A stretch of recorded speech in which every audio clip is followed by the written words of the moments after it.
نستعينه ونستغفره ونعوذ بالله من شرور أنفسنا ومن سيئات أعمالنا من يهده الله فلا مضل له ومن يضلله فلا هادي له وأشهد أن لا إله إلا الله وحده لا شريك له وأشهد أن محمدا عبده ورسوله يا أيها الذين آمنوا اتقوا الله حق تقاته ولا تموتن إلا وأنتم مسلمون يا أيها الناس اتقوا ربكم الذي خلقكم من نفس واحدة وخلق منها زوجها وبث منهما رجالا كثيرا ونساء واتقوا الله الذي تساءلون به والأرحام إن الله كان عليكم رقيبا يا أيها الذين آمنوا اتقوا الله وقولوا قولا سديدا يصلح لكم أعمالكم ويغفر لكم ذنوبكم ومن يطع الله ورسوله فقد فاز فوزا عظيما أما بعد فإن خير الحديث كتاب الله وخير الهدي هدي محمد صلى الله عليه وسلم وشر الأمور محدثاتها وكل محدثة بدعة وكل بدعة ضلالة وكل ضلالة في النار أعوذ بالله من الشيطان الرجيم بسم الله الرحمن الرحيم وأتموا الحج والعمرة لله فإن أحصرتم فما استيسر من الهدي ولا تحلقوا رؤوسكم حتى يبلغ الهدي محله মহান আল্লাহর সমস্ত প্রশংসা যে আল্লাহ পাক রব্বুল আলামিন আমাদেরকে সৃষ্টি করেছেন মানুষ রূপে, আমাদেরকে বিবেক বুদ্ধি দিয়েছেন, ভালো মন্দের পার্থক্যের জ্ঞান আল্লাহ পাক আমাদেরকে দিয়েছেন। সে আল্লাহর সমস্ত প্রশংসা যিনি আমাদের বিবেককে সঠিক পথে সুষ্ঠুভাবে পরিচালিত করার জন্য আল্লাহ পাক রব্বুল আলামিন কোরআন এবং হাদিস নাযিল করেছেন, আম্বিয়া এবং রাসূল প্রেরণ করেছেন। দরুদ ও সালাম নাযিল হোক প্রিয় নবী মুহাম্মদ রাসূলুল্লাহ সাল্লাল্লাহু আলাইহি সাল্লামের প্রতি, যিনি আল্লাহর পক্ষ থেকে তার সত্য দ্বীন, সঠিক জীবন বিধান মানব জাতি পর্যন্ত সুন্দররূপে পৌঁছে দিয়েছেন। আল্লাহুম্মা সাল্লি আলাইহি আল্লাহুম্মা বারিক আলাইহি। আজকে জিলকাদা মাসের 24 তারিখ 1428 হিজরি, সামনে আর মাত্র কয়েকদিন পরেই এখানকার মানুষেরা হজ পালনের উদ্দেশ্যে রওনা হবেন। সারা বিশ্বের বিভিন্ন দেশ থেকে অসংখ্য হাজি সাহেবগণ মক্কাতুল মুকাররমার উদ্দেশ্যে, আল্লাহর ঘর বাইতুল্লাহর উদ্দেশ্যে হাজির হয়ে গেছেন। এই পবিত্র মৌসুম, যে মৌসুমের মাসগুলি হচ্ছে সম্মানিত মাস, হারাম মাস বা সম্মানিত মাস, আল্লাহ পাক রব্বুল আলামিন এগুলোকে আশহরে হরম বলে আখ্যায়িত করেছেন। বছরে 4টি মাস, মিনহা আরবাতুন হরম, আল্লাহ পাক ইরশাদ করেছেন যে 12টি মাস রয়েছে, তার মধ্যে 4টি মাস হচ্ছে সম্মানিত মাস। তার একটি হচ্ছে জিলকাদা, জিলহিজ্জা আর মুহররম, এই পরপর 3টি মাস। আর একটি মাস হচ্ছে রজব মাস। সামনে আমাদের যেহেতু হজ সম্পর্কে গত সপ্তাহে বেশ কিছু কথায় আলোচনা করা হয়েছে। হজের গুরুত্ব, হজের ফরজিয়ত বা আবশ্যকতা, হজের ফজিলত, দুনিয়া এবং আখিরাতে তার উপকারিতা, হজের রুকন বা ফরজ, হজের ওয়াজিবাত, সব সম্পর্কে আলোচনা গত সপ্তাহে হয়েছে। হজ প্রত্যেক মুসলিম যিনি আল্লাহর ঘর পর্যন্ত পৌঁছিতে পারবেন তার উপর আল্লাহ ফরজ করেছেন। এটি হচ্ছে একটি ইসলামের গুরুত্বপূর্ণ স্তম্ভ বা রুকন। দিন অতক্ষণ পর্যন্ত কায়েম হবে না, প্রতিষ্ঠিত হবে না, ইসলাম কায়েম হবে না, যতক্ষণ পর্যন্ত একজন সামর্থ্যবান মানুষ এই পবিত্র হজ জীবনে একবার যখনই ফরজ হবে তার সাথে সাথে সেই বছরেই পালন না করবে। কারণ অনেকে হজের শক্তি সামর্থ্য হওয়ার পরে হজ আদায় করে, কিন্তু দীর্ঘ বিলম্ব করে। হজ ফরজ হয়েছে যখন তার বয়স 25-30 বছর, আর 60 বছর 70 বছর বয়সের বৃদ্ধ হজে আসছে। আর এই রোগ, এই ব্যাধি রয়েছে আমাদের উপমহাদেশ, ইন্ডিয়া, বাংলাদেশ, পাকিস্তানে। সারা পৃথিবীর সবচাইতে বৃদ্ধ হাজি, বুড়ো হাজি আসে এসব দেশগুলি থেকে। দিনের সম্পর্কে তাদের অজ্ঞতা এই ক্ষেত্রে কাজ করছে, ভুল বুঝে রয়েছে, এবং হজের যে গুরুত্ব সে সম্পর্কে তাদের না জানাও কারণ। আর তার পেছনে আরেকটি কারণও হতে পারে আর্থিক অসচ্ছলতা। যাই হোক, হজ যখনই ফরজ হয়েছে হজ আদায় করতে হবে। অনেক ভাইরাই সৌদি আরব আসেন, দীর্ঘদিন কাজ করেন এখানে, 5 বছর, 7 বছর, 10 বছর, 20 বছর, শেষ দিকে গিয়ে হয়তো হজটা করলেন, আবার অনেকে করলেন না, সুযোগই পেলেন না, কারণ ওই শেষ দিয়ে করবো, আছি তো এখন, থাকবো, এই করে হজ করলেন না। এরকম ভুল করে অনেকেই চলে যান। তাদেরকে সতর্ক সাবধান করার জন্য আবার বলছি, গত সপ্তাহে বলেছি, হজ ফরজ হওয়ার সাথে সাথেই হজ আদায় করতে হবে। প্রিয় নবী মুহাম্মদ রাসূলুল্লাহ সাল্লাল্লাহু আলাইহি ওয়াসাল্লাম ইরশাদ করেছেন, তাআজ্জালু ইলাল হজ্জ, তোমরা হজের জন্য জলদি করো, তাড়াতাড়ি করো। যেই বছরই হজ ফরজ হয়েছে সেই বছরই হজ করো। তাআজ্জালু ইলাল হজ্জ ফাইন্না আহাদাকুম লা ইয়াদরি মা ইয়ারিযু লাহু, কারণ তোমাদের কেউ জানে না যে আগামীতে তার কি হবে, আগামীতে তার সামনে কি বাধা এসে পড়বে। বাধা আসতে পারে অসচ্ছলতার বাধা, অভাবের বাধা, বাধা আসতে পারে যে আপনি এখান থেকে দেশে চলে গেলেন, এই বাধা, এক্সিট, অথবা ছুটিতে যেতে বাধ্য হলেন, যেইভাবে যান না কেন দেশে চলে যেতে বাধ্য হলেন, সেখান থেকে আর আসা আপনার পক্ষে সম্ভব নয়।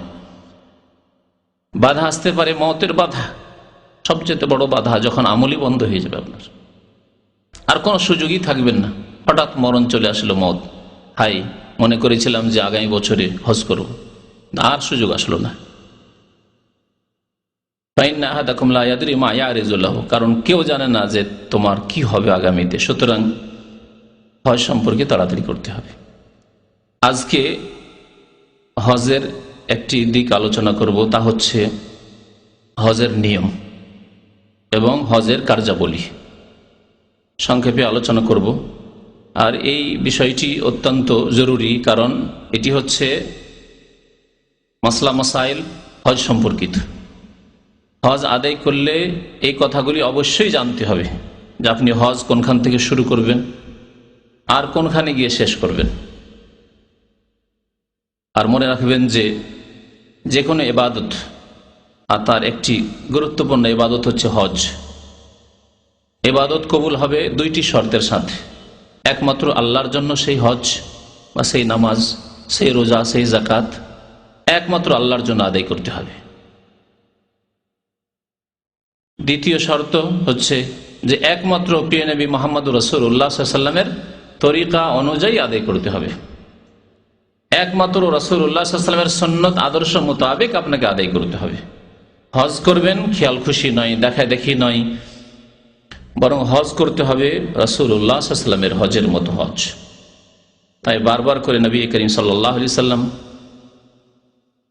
সে ঐতিহাসিক দিনে, ঐতিহাসিক মাঠে, আরাফার ময়দানে বারবার করে বলছিলেন নবী করিম সাল্লাল্লাহু আলাইহি ওয়াসাল্লাম 1,24,000 বেশি সাহাবাই কেরাম যারা হজে এসেছিলেন তাদের সামনে, খুযু আন্নী মানাসিকাকুম, তোমরা আমার নিকট হতে তোমাদের হজের বিধিবিধান, হুকুম আহকাম শিখে নাও, নিয়ে নাও। হজ সম্পর্কে জ্ঞান হাসিল করা ফরজ যখন হজে যাচ্ছেন তার আগে। আর যদি এই ফরজে আপনি অবহেলা করেন, গাফিলতি করেন আর হজে যান, ভুল করেন, তাহলে ভুলের তো জবাবদেহি করতে হবে, কিন্তু অবহেলা যে করলেন, শিখলেন না, তারও জবাবদেহি করতে হবে। জানার চেষ্টা করলেন না, বিদাতি তরিকে হজ করে আসলেন, জবাব দিতে হবে আল্লাহ পাক রব্বুল আলামিনের নিকটে। এবং হজ আপনার সেই মর্যাদা পাবে না যে হজকে নবী করিম সাল্লাল্লাহু আলাইহি ওয়াসাল্লাম বলেছেন, ওয়াল হজ্জুল মাবরুর লাইসা লাহু জাযাউন ইল্লাল জান্নাহ, যে হজ আল্লাহর দরবারে কবুল হয়ে যায়, যে হজ মাবরুর অর্থাৎ মকবুল হয়ে যায় আল্লাহর দরবারে, তার প্রতিদান একমাত্র জান্নাত আল্লাহ পাক দেবেন। সবচেয়ে বড় নিয়ামত, এবং সমস্ত ঈমান আমলের উদ্দেশ্য হচ্ছে ওই জান্নাতের ঘর পর্যন্ত পৌঁছা। যে কোনো কাজ করছেন আপনি, দ্বীনের কাজ, ইসলামের কাজ, আপনার উদ্দেশ্য দুনিয়া নয়, আপনার উদ্দেশ্য পৃথিবীর আর কিছু নয়, আপনার উদ্দেশ্য, সবচেয়ে বড় উদ্দেশ্য হচ্ছে জান্নাহ, জান্নাতে যাওয়া। আর হজ যদি নবী করিম সাল্লাল্লাহু আলাইহি ওয়াসাল্লাম আদর্শ মোতাবেক হয় তাহলে হজে মবরুর হবে। হজ যদি আল্লাহর সন্তুষ্টির জন্য হয় এবং নবীর তরিকায় হয় তাহলেই কবুল হবে, তাহলে জান্নাত, তার পুরস্কার পাওয়া যাবে। হজ সম্পর্কে, হজের নিয়ম বা তরিকা সম্পর্কে বা হজের কার্যাবলী সম্পর্কে আলোচনা শুরু করার আগে হজের প্রকরণগুলি বলে দিই। হাদিসে রয়েছে, কোরআনে কারিমে ইঙ্গিত রয়েছে, বাকি হাদিসে বিস্তারিত রয়েছে যে হজ 3 প্রকার। হজ হচ্ছে 3 প্রকার। যে কোনো হজ আপনি যখন নিয়ত করে শুরু করে দেবেন তখন সেটি কন্টিনিউ করা, সেটি আদায় করা ফরজ। আল্লাহ পাক রব্বুল আলামিন ইরশাদ করেছেন সূরা বাকারার যে আয়াতগুলিতে হজের আলোচনা শুরু হচ্ছে, সেই আয়াতের প্রথম আয়াতে আল্লাহ পাক ইরশাদ করেছেন ওয়া আতিম্মুল হজ্জ ওয়াল উমরাতা লিল্লাহ, 196 নম্বর আয়াত। ওয়া আতিম্মুল হজ্জ ওয়াল উমরাতা লিল্লাহ, হে মুসলিম তোমরা হজ এবং উমরাহ আল্লাহর জন্য সম্পূর্ণ করো, সম্পূর্ণ করো। শুরু করে দিলেন মানে নিয়ত করে ফেলেছেন, সম্পূর্ণ করতে হবে। ওয়া আতিম্মুল হজ্জ ওয়াল উমরাতা লিল্লাহ, এবং কার জন্য হজ করতে হবে, উমরা করতে হবে? দুনিয়ার কোনো উদ্দেশ্য নাই, লোক দেখানো নয়, কারো লজ্জায় নয়, কারো চাপে নয়, বা দুনিয়ার কোনো আশাই নয়, শুধু ভ্রমণের জন্য নয়। ওয়া আতিম্মুল হজ্জ ওয়াল উমরাতা লিল্লাহ, আল্লাহর জন্য হজ এবং উমরা আদায় করো, আল্লাহর জন্য আদায় করতে হবে, আল্লাহর সন্তুষ্টির আশা রাখতে হবে, আল্লাহর কাছে হজের পুরস্কার পাবো, আল্লাহ খুশি হবেন আমার উপর, এবং আল্লাহ পাক ফরজ করেছেন সেই ফরজ আমার দ্বারা আদায় হবে। এ হচ্ছে আল্লাহর জন্য হজ আদায় করা, উমরা আদায় করা। আল্লাহ পাক তারপরে বলছেন ফাইন উহসিরতুম ফামাস্তাইসারা মিনাল হাদি, যদি বাধা প্রাপ্ত হয়ে যাও তখন আল্লাহ পাক রব্বুল আলামিন অন্যান্য আহকাম গুলি বর্ণনা করেছেন। গেলেন উদ্দেশ্য নিয়ে যে হজ পুরা করব, বাধা প্রাপ্ত হয়ে গেলেন, যেখানে বাধা প্রাপ্ত হবেন সেখানে আল্লাহ বলছেন যে কুরবানি করে ফেলো। হজের নিয়ত করে ফেলেছ, হজের মধ্যে প্রবেশ করেছ, যদি বাধা পেয়ে যাও তাহলে হজ অসম্পূর্ণ থেকে গেল, পুরা করতে পারলে না, সেই জন্য এখন দম দিতে হবে, কুরবানি করতে হবে ওখানে। এই জন্য নবী করিম সাল্লাল্লাহু আলাইহি ওয়াসাল্লাম বলেছেন যাদের এইরকম আশঙ্কা থাকবে যে আমি পৌঁছিতে পারবো কি পারবো না ঠিক নেই, যে কোনো কারণে, হয় অসুস্থতার কারণে, অসুস্থ অবস্থা হতে পারে, রাস্তায় গিয়ে অসুখ বেড়ে গেলে যেতে পারবো না, হয়তো হজ পুরা করতে পারবো না, অথবা আইনগত সমস্যা, আজকালকার জামানায়, তখনকার জামানায় না এই সমস্যা ছিল না, আইনগত সমস্যা, যে আমি পারমিশন বের করতে পারলাম না, বা আমি হজ করেছি গতবার বা তার আগে হজ করেছি, আর অনুমতি পাবো না, আর মা বাবা আসছে আমাকে যেতেই হবে, হজের নিয়ত তো করে ফেললাম, সম্ভাবনা আছে যে আপনাকে বাধা দিয়ে দেওয়া হবে, তখন কি করবেন? আল্লাহ বলছেন ফাইন উহসিরতুম, বাধা প্রাপ্ত যদি হয়ে যাও, ফামাস্তাইসারা মিনাল হাদি, তাহলে কোরবানি জবাই করতে হবে তোমাকে। আল্লাহ পাক এতটুকু বলেছেন। নবী করিম সাল্লাল্লাহু আলাইহি ওয়াসাল্লাম কি বলেছেন? যদি তুমি এমনি চলে যাও এইভাবে, তাহলে তোমাকে কুরবানি দিতে হবে এবং আগামীতে আবার হজ করতে হবে, যদি ফরজ হজ হয়। যদি ফরজ হজ হয় আর ফরজ হজে বাধা পেয়ে গেলেন, ফরজ হজ ছিল কিন্তু অনুমতি পারমিশন নেননি, চলে গেছে, তাসরিহ আপনার বের হয়নি, আর রাস্তায় বাধা পেয়ে গেলেন, তাহলে ফরজ হজ অবশ্যই আদায় করতে হবে, কিন্তু কুরবানি দিতে হবে এই বছরে, যে বছরে বাধা প্রাপ্ত হলেন। নবী করিম সাল্লাল্লাহু আলাইহি ওয়াসাল্লাম আরেকটি রাস্তা রেখেছেন, ভালো রাস্তা, যাতে কোরবানি দিতে হবে না, যদিও ফরজ হজ থাকলে আগামীতে আবার করতে হবে, কিন্তু কোরবানি দিতে হবে না আপনাকে এই বাধা পাওয়ার কারণে। তা হচ্ছে শর্ত লাগানো, যখন ইহরাম বাঁধবেন তখন আল্লাহর সাথে শর্ত লাগিয়ে দিবেন। নবী করিম সাল্লাল্লাহু আলাইহি ওয়াসাল্লাম জুবা বিনতে জুবাইর। জুবাইর নবী করিম সাল্লাল্লাহু আলাইহি সাল্লামের এক চাচার নাম ছিল। তার মেয়ে অর্থাৎ নবী সাল্লাল্লাহু আলাইহি সাল্লামের চাচাতো বোন জুবা বিনতে জুবাইর। নবী সাল্লাল্লাহু আলাইহি সাল্লাম দেখলেন যে কি ব্যাপার, তুমি হজে যাবে? সে ইয়া রাসূলুল্লাহ, আমার তো হজে যাওয়ার ইচ্ছা আছে, কিন্তু ইন্নী মারিদা, আমি অসুস্থ আর সাহস করতে পারি না যে আমি হজ করতে পারবো। নবী করিম সাল্লাল্লাহু আলাইহি সাল্লাম বললেন তাকে, হুজ্জি ওয়াশতারিতি, তুমি হজ করো এবং একটি শর্ত লাগিয়ে নাও, হজের নিয়ত করে ফেলো। ওয়া আতিমুল হজ্জ ওয়াল উমরাতা লিল্লাহ, হজের নিয়ত করে বেরিয়ে যাও আর পুরো করার নিয়ত রাখো। যদি বাধা প্রাপ্ত হয়ে যাও, অসুখের কারণে না যেতে পারো, হজ পুরা না করতে পারো, তাহলে শর্ত লাগিয়ে নাও তার জন্য। কার কাছে? আল্লাহর কাছে। এটি দোয়া করেন, দোয়ার শর্ত যে আল্লাহ আল্লাহুম্মা ইন হাবাসানি হাবেসুন, হে আল্লাহ যদি আমাকে কোনো কারণে বাধা পেয়ে যেতে হয়, ফামাহিল্লি হাইসু হাবাস্তানি, তাহলে আমি হালাল হয়ে যাব, আমি এহরাম খুলে দেব, নিয়ত আমি ভঙ্গ করে দেব হজের বা উমরার, যেখানেই তুমি বাধা দিয়ে দিবে, যেখানে আমি বাধা প্রাপ্ত হয়ে যাব, যেখানে আর যেতে পারলাম না, সামনে বাড়তে পারলাম না।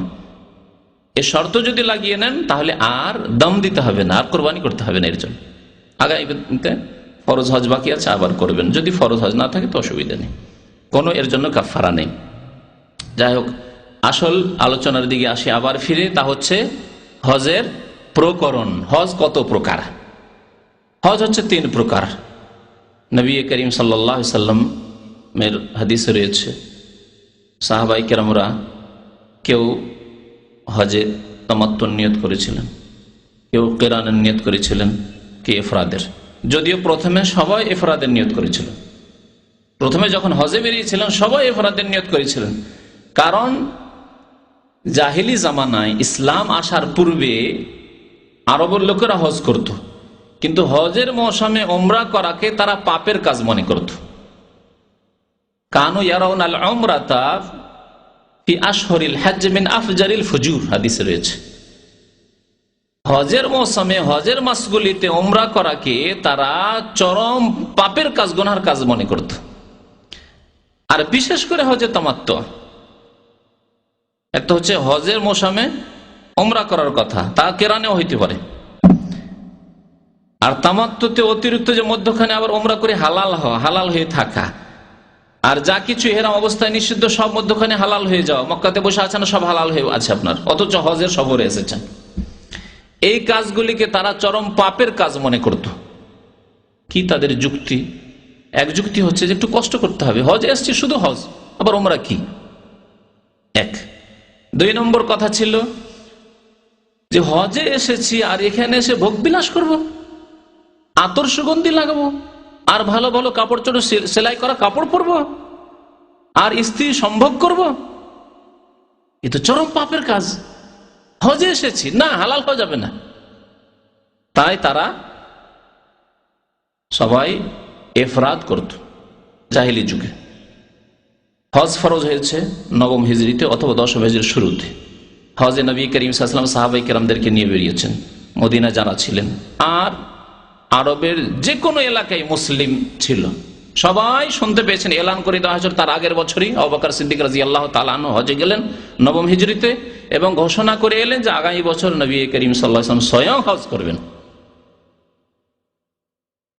সুতরাং মুসলিম নারী পুরুষ যার পক্ষে সম্ভব হয়েছিল যে আল্লাহর নবী সাল্লাল্লাহু আলাইহি ওয়াসাল্লামের সাথে প্রথম হজ জীবনের, আল্লাহর নবীর প্রথম হজ আর সাহাবায়ে কেরাম মুমিন মুমিনাতদের প্রথম হজ।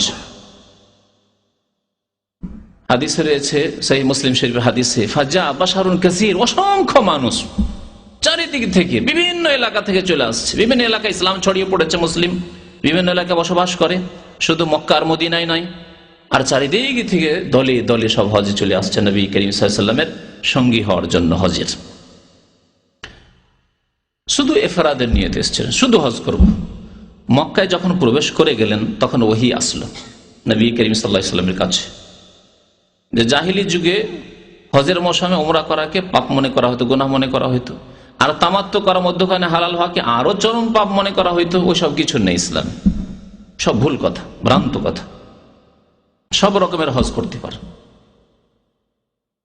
তাহলে এর দ্বারা বোঝা গেল যে হজ সব রকম করা যেতে পারে। শুধু তাই নয়, নবী করিম সাল্লাল্লাহু আলাইহি ওয়াসাল্লাম যতগুলি সাহাবায়ে কেরাম ইফরাদের নিয়ত করেছিলেন অথবা কিরান করেছিলেন, হাদি নিয়ে এসেছিলেন, সবাইকে বললেন সবাই তোমরা উমরা করে হালাল হয়ে যাও, উমরা করে হালাল হয়ে যাও, অর্থাৎ হজে কি করো, তামাত্তু করো। যারা কুরবানি নিয়ে আসেননি, যারা কুরবানি নিয়ে এসেছিলেন তারা যেহেতু হালাল হতে পারবেন না অতক্ষণ পর্যন্ত যতক্ষণ কুরবানি জবাই না হবে। কুরবানি কোন তারিখে জবাই হয়? 10 তারিখে জবাই হয়। 10 তারিখ আগে হয়, 10, 11, 12, 13, আর নিয়ত তার আগেই 8 তারিখেই হজের হেরাম বাঁধতে হবে। সুতরাং তারা হালাল হতে পারছেন না। আল্লাহ বলছেন ওয়ালা তাহলিকু রুউসাকুম হাত্তা ইয়াবলুগাল হাদিয়ু মাহিল্লাহ। ওই আয়াতে আল্লাহ পাক ইরশাদ করেছেন তোমরা মাথা মুন্ডন অতক্ষণ পর্যন্ত করতে পারবে না যতক্ষণ পর্যন্ত তোমাদের হাদি কুরবানির পশু তার জবাই হওয়ার স্থানে না পৌঁছে যাবে, অর্থাৎ জবাই না হয়ে যাবে। এই জন্য যারা হাদি নিয়ে এসেছিলেন কুরবানির পশু সাথে করে নিয়ে আসতেন, পুরোনো যুগে সাথে করে নিয়ে আসতেন, নিজের ঘরে আছে, বাড়িতে আছে, সুবিধা। এখনো যারা বেদুইন নিজেরাই উট পুষে, ছাগল পুষে, তাদের জন্য সুবিধা, কিনবে বেশি দাম দিয়ে কিনতে হবে,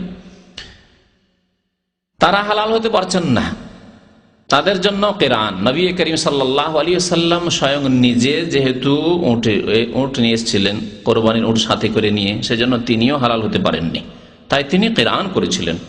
আর বাকি যত সাহাবায়ে কেরাম তারা বিনা কোরবানির পশুতে এসেছিলেন, তাদের সবাইকে বললেন তোমরা উমরা করে হালাল হয়ে যাও, অর্থাৎ হজে তামাত্তু করো।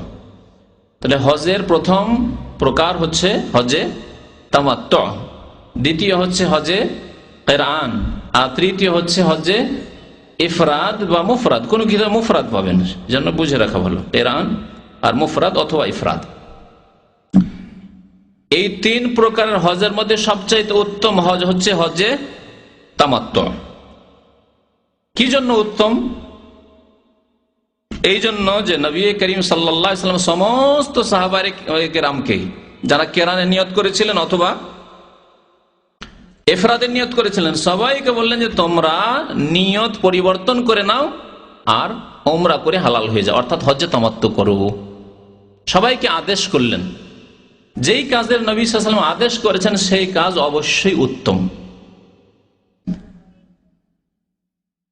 2 নম্বর কথা, নবী করিম সাল্লাল্লাহু আলাইহি সাল্লাম আকাঙ্ক্ষা করেছেন এই তামাত্তু করার জন্য, নিজে করতে পারেননি, কারণ তার সাথে কি ছিল, কোরবানির পশু ছিল, সেই জন্য জবাই না হলে তিনি হালাল হতে পারছেন না। আর হজে তামাত্তু করলে আগে হালাল হইতে হবে উমরা করে। নবী করিম সাল্লাল্লাহু আলাইহি ওয়াসাল্লাম আকাঙ্ক্ষা করেছিলেন যে লাউ ইস্তাকবালতু মিন আমরি মাস্তাদবারতু মা সুকতুল হাদিয়া ওয়ালা জাআলতুহা উমরাহ।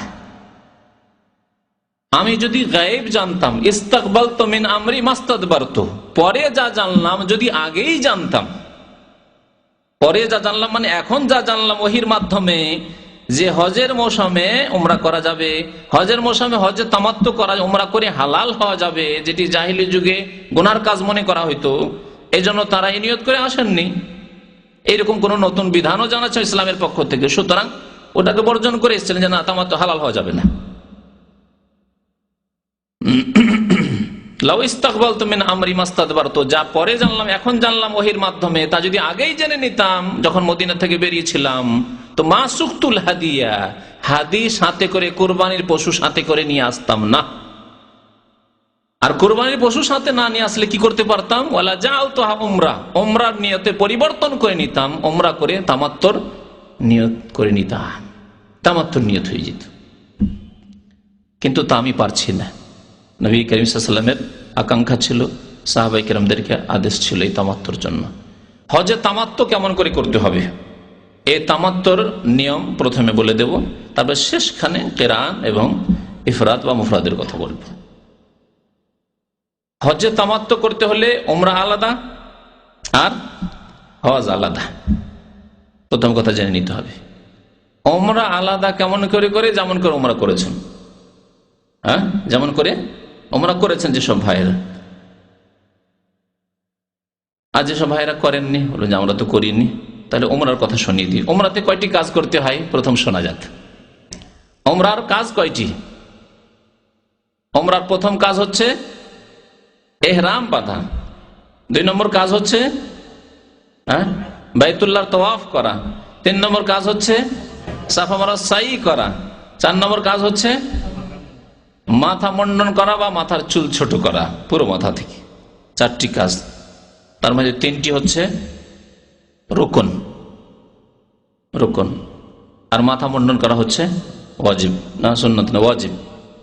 মাথা মুন্ডন অথবা মাথা চুল ছোট করা, দুটোর একটা ওয়াজিব। আর মাথা মুন্ডন উত্তম, এই জন্য সুন্নাত মাথা মুন্ডন না করে চুল যদি ছোট করেন তাও চলবে, দুটোর মধ্যে একটি করলেই হবে। তবে এর আগেও বলা হয়েছে মাথা মুন্ডন করা কি উত্তম, কারণ নবী করিম সাল্লাল্লাহু আলাইহি সাল্লাম নিজে কি করেছেন? মাথা মুন্ডন করেছেন। প্রথম কথা, নবী সাল্লাল্লাহু আলাইহি ওয়াসাল্লাম বিদায় হজ করলেন, কি করেছিলেন? চুল ছোট করেছিলেন না মুন্ডন করেছিলেন? মাথা মুন্ডন করেছিলেন। যেটি উত্তম সেটি নবী করিম সাল্লাল্লাহু আলাইহি সাল্লাম করেছেন। আর নবী করিম সাল্লাল্লাহু আলাইহি ওয়াসাল্লাম 3 বার করে মাথা মুন্ডনকারীকে দোয়া দিয়েছেন, আল্লাহুম্মা আরহামিল মুহাল্লিকিন। জি, 3 নম্বর কারণ হচ্ছে কোরআনে কারীমে আল্লাহ পাক রব্বুল আলামিন মুন্ডনকারী আর চুল ছোটকারী 2 শ্রেণীর লোকের কথাই উল্লেখ করেছেন। প্রথমে কার কথা উল্লেখ করেছেন? মাথা মুন্ডনকারীদের কথা, মুহাল্লিকিনা রুউসাকুম ওয়া মুকাসসিরিন। প্রথমে মুহাল্লিকিনের কথা বলেছেন। তো উমরার এই আমলগুলি শুনে নেওয়ার পরে উমরা কেমন করে করতে হবে শুরু থেকে বলি। এখন একটু বিস্তারিত বাইরের লোকদের জন্য বলছি। মক্কার লোকেরা যদি উমরা করে তাদের ক্ষেত্রে সুন্নত, সহি সুন্নত হচ্ছে যে তারা হারামের সীমানায় যাবে। হারামের যে সীমানা রয়েছে প্রত্যেক দিকে হারামের সীমানা। এক তো আজকালকার ভাষায় হারাম বলা হচ্ছে, সেটি হাদিসের ভাষা নাই। আজকালকার ভাষায় কাকে হারাম বলা হচ্ছে জানেন কি? আজকালকার ভাষায় মসজিদে হারামকে হারাম বলা হচ্ছে। লেখা থাকে না বোর্ডে, এলাল হারাম, হারামের দিকে, টু হারাম, মানে মসজিদে হারাম। মসজিদে হারামের সিগন্যাল দিচ্ছে হারাম, আজকালকার ভাষা। কিন্তু কোরআন এবং হাদিসের ভাষায় হারাম মানে হুদুদে হারাম। বিভিন্ন দিকে দূর দূর পর্যন্ত এলাকা রয়েছে, যেসব এলাকায় বিভিন্ন কাজ হারাম। শিকার করা হারাম, শিকারী পশু বা পাখি, শিকারী পশু পাখিকে তাড়ানো হারাম, গাছ কাটা হারাম, তারপরে কুড়িয়ে পাওয়া জিনিস নিয়ে নেওয়া হারাম, চিরকালের জন্য ঘোষণা করতে হবে এই শর্তে আপনি উঠাইতে পারেন, ইত্যাদি ইত্যাদি। আল্লাহ পাক রব্বুল আলামিন এই জমিনকে হুদুদে হারাম, হারামের এলাকাকে সম্মানিত করেছেন। এ হচ্ছে হারাম। সবচাইতে নিকটবর্তী হচ্ছে তানঈম, যেখানে মসজিদে আয়েশা রয়েছে রাদিয়াল্লাহু তাআলা আনহা। আজকাল ওখানে একটি বড় মসজিদ রয়েছে। মসজিদ রয়েছে বাইরের লোকদের জন্য, কারণ অনেকে জিজ্ঞাসা করে যে এটি কি একটি মিকাত? না, এটি মিকাত নাই। মক্কার লোকেরা হারামের সীমানা যাবে আর হালাল এলাকা থেকে লাব্বাইক বলে, লাব্বাইক উমরা বলে উমরার নিয়ত করে আসবে। আর সবচেয়ে নিকটবর্তী হচ্ছে এই 3-4 কিলোমিটার দূরে তানঈম নামক এলাকা। সেখান থেকে সাধারণত তারা ইহরাম বেঁধে থাকে তাদের জন্য। তারা সেখানে না গিয়ে যদি অন্য কোনো এলাকা 10 কিলোমিটার 20 কিলোমিটার দূরে যেখানে হুদুদ হারামের বর্ডার আছে সেখান থেকেও আসে, কোনো অসুবিধা নেই। উমরার ক্ষেত্রে, হজের ক্ষেত্রে হজ শুরু করবে নিজের বাড়ি থেকে। মক্কার লোকেরা হজ শুরু করবে, হজের নিয়ত করবে নিজের বাড়ি থেকে, বাড়িতে গোসল করে, বাড়িতে সুগন্ধি লাগিয়ে, ইহরামের কাপড় পরে লাব্বাইক হাজ্জান বলে মিনার দিকে রওনা হবে। আমরা আলোচনা করি বাইরের মানুষদের জন্য, যারা মিকাতের বাইরে রয়েছে। মক্কাতুল মুকাররমার চারিদিকে 5টি মিকাত রয়েছে। আমরা পূর্ব দিক থেকে যারা যাই তায়েফের রাস্তা হয়ে, তাদের মিকাত হচ্ছে কারনুল মানাজিল, যাকে বলেছেন নবী কারীম সাল্লাল্লাহু আলাইহি ওয়াসাল্লাম, ইউহিল্লু আহলে নাজদ মিন কারনিল মানাজিল। নাজদবাসীরা অর্থাৎ রিয়াদ, কাসিম, তারপরে পূর্ব এলাকা দাম্মাম, আল হাসা, এসব এলাকার লোকেরা কোত্থেকে ইহরাম বাঁধবে? কারনুল মানাজিল থেকে, যার নতুন নাম হচ্ছে আস-সাইল আল কবির বা সাইলে কবির সহজ ভাষায়, তায়েফের কাছাকাছি অবস্থিত। মদিনা হয়ে যারা যাবেন, কারণ আমাদের আরেকটি রাস্তা মদিনা হয়ে, অনেকে মদিনা হয়ে যান। মদিনা হয়ে যারা যাবেন, ওয়াহিল্লু আহলুল মদিনা মিন জিল হুলাইফা, মদিনাবাসীরা ইহরাম বাঁধবে বা মদিনার উপর দিয়ে যারা যাবে তারা ইহরাম বাঁধবে জুল হুলাইফা থেকে, যার নতুন নাম হচ্ছে আবিয়ারি আলী। এতটুকু মিকাত সম্পর্কে আমাদের জেনে নেওয়া যথেষ্ট। মিকাতে যখন আপনি পৌঁছিলেন, যে মিকাত দিয়ে যান না কেন, সেখানে যাওয়ার পরে আপনি কি করবেন? প্রথম গোসল করবেন। গোসল করা সুন্নত। যদি আপনার অসুবিধা না থাকে তো গোসল করুন, নারী হোক আর পুরুষ হোক, গোসল করা সুন্নত। গোসল করার পরে মাথায় এবং দাড়িতে, বিশেষ করে নবী করিম সাল্লাল্লাহু আলাইহি ওয়াসাল্লাম যেহেতু হাদিসে রয়েছে যে তিনি মাথার চুলে, মাথায় এবং দাড়িতে সুগন্ধি আতর লাগিয়েছিলেন। সুতরাং মাথায়, চুলে বা শরীরে কাপড়ে নাই, এহরামের কাপড়ে। এখন এহরামের কাপড় পরেননি আপনি, বা পরে নিলেও আপনি এহরামের কাপড়ে লাগাবেন না। পরেছেন কিন্তু এখনো নিয়ত করেননি অন্তর থেকে, হজে বা উমরায় ঢুকেননি, এখনো প্রবেশ করেননি। জি, হয়তো কাপড়টা শুধু শরীরে পরেছেন। আতর খুশবু লাগিয়ে নেওয়া। তারপরে যদি ফরজ নামাজের সময় হয় তাহলে ফরজ নামাজ পড়ে তারপরে এহরাম বাঁধা, মানে নিয়ত করা হজ অথবা উমরার। কেন বললাম এই কথা যে ফরজ নামাজ হলে ফরজ নামাজের পর? এই জন্য যে নবী করিম সাল্লাল্লাহু আলাইহি সাল্লাম যুলহুলাইফায় মিকাতে গিয়ে জোহর নামাজ পড়েছেন, জোহর আসর জমা করেছেন, আর তারপরে সেখান থেকে এহরাম বেঁধেছেন। তাহলে নবী সাল্লাল্লাহু আলাইহি সাল্লাম ফরজ নামাজ পড়ে মিকাতে এহরাম বেঁধেছেন। কোন ফরজ নামাজ যদি পেয়ে যান তাহলে পুরোপুরি সুন্নতের উপর আমল হলো। যদি আপনি করতে পারেন ভালো কথা। ফরজ নামাজ যদি না পান, ওই সময় গেলেন না, অন্য কোনো সময় পৌঁছিলেন, তাহলে এমন কোন খাস নামাজ এহরামের নামাজ নেই যা প্রচলিত, বিশেষ করে উপমহাদেশের মানুষরা সুন্নতুল এহরাম, এহরামের সুন্নত নামাজ মনে করে, এইরকম কোন হাদিসে নেই। তবে 2 রাকাত নামাজ পড়তে পারেন, যেহেতু ওযু করেছেন, তাহিয়াতুল ওযুর উদ্দেশ্যে, তাহিয়াতুল ওযুর উদ্দেশ্যে আপনি নামাজ পড়বেন 2 রাকাত।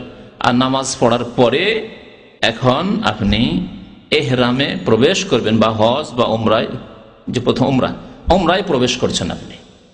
হজে তামাত্তুর নিয়ম বলছি। হজে তামাত্তু করলে কি করতে হবে? প্রথমে এখানে আপনি যখন প্রবেশ করছেন আপনার ইবাদতে, তখন বলতে হবে, অন্তরে নিয়ত করতে হবে, আর জবানে নিয়ত বলা নাই, জবানে আল্লাহ তোমার দরবারে হাজির হয়েছে কথা বলতে হবে। লাব্বাইক মানে আল্লাহ তুমি ডাক দিয়েছো, তোমার নবী ইব্রাহিম আলাইহিস সালাতু সালাম ডাক দিয়েছেন, তোমার নবী মুহাম্মদুর রাসূলুল্লাহ সাল্লাল্লাহু আলাইহি ওয়াসাল্লাম ডাক দিয়েছিলেন তোমার পক্ষ থেকে, ওয়া আযযান ফিন নাস বিল হজ, হে ইব্রাহিম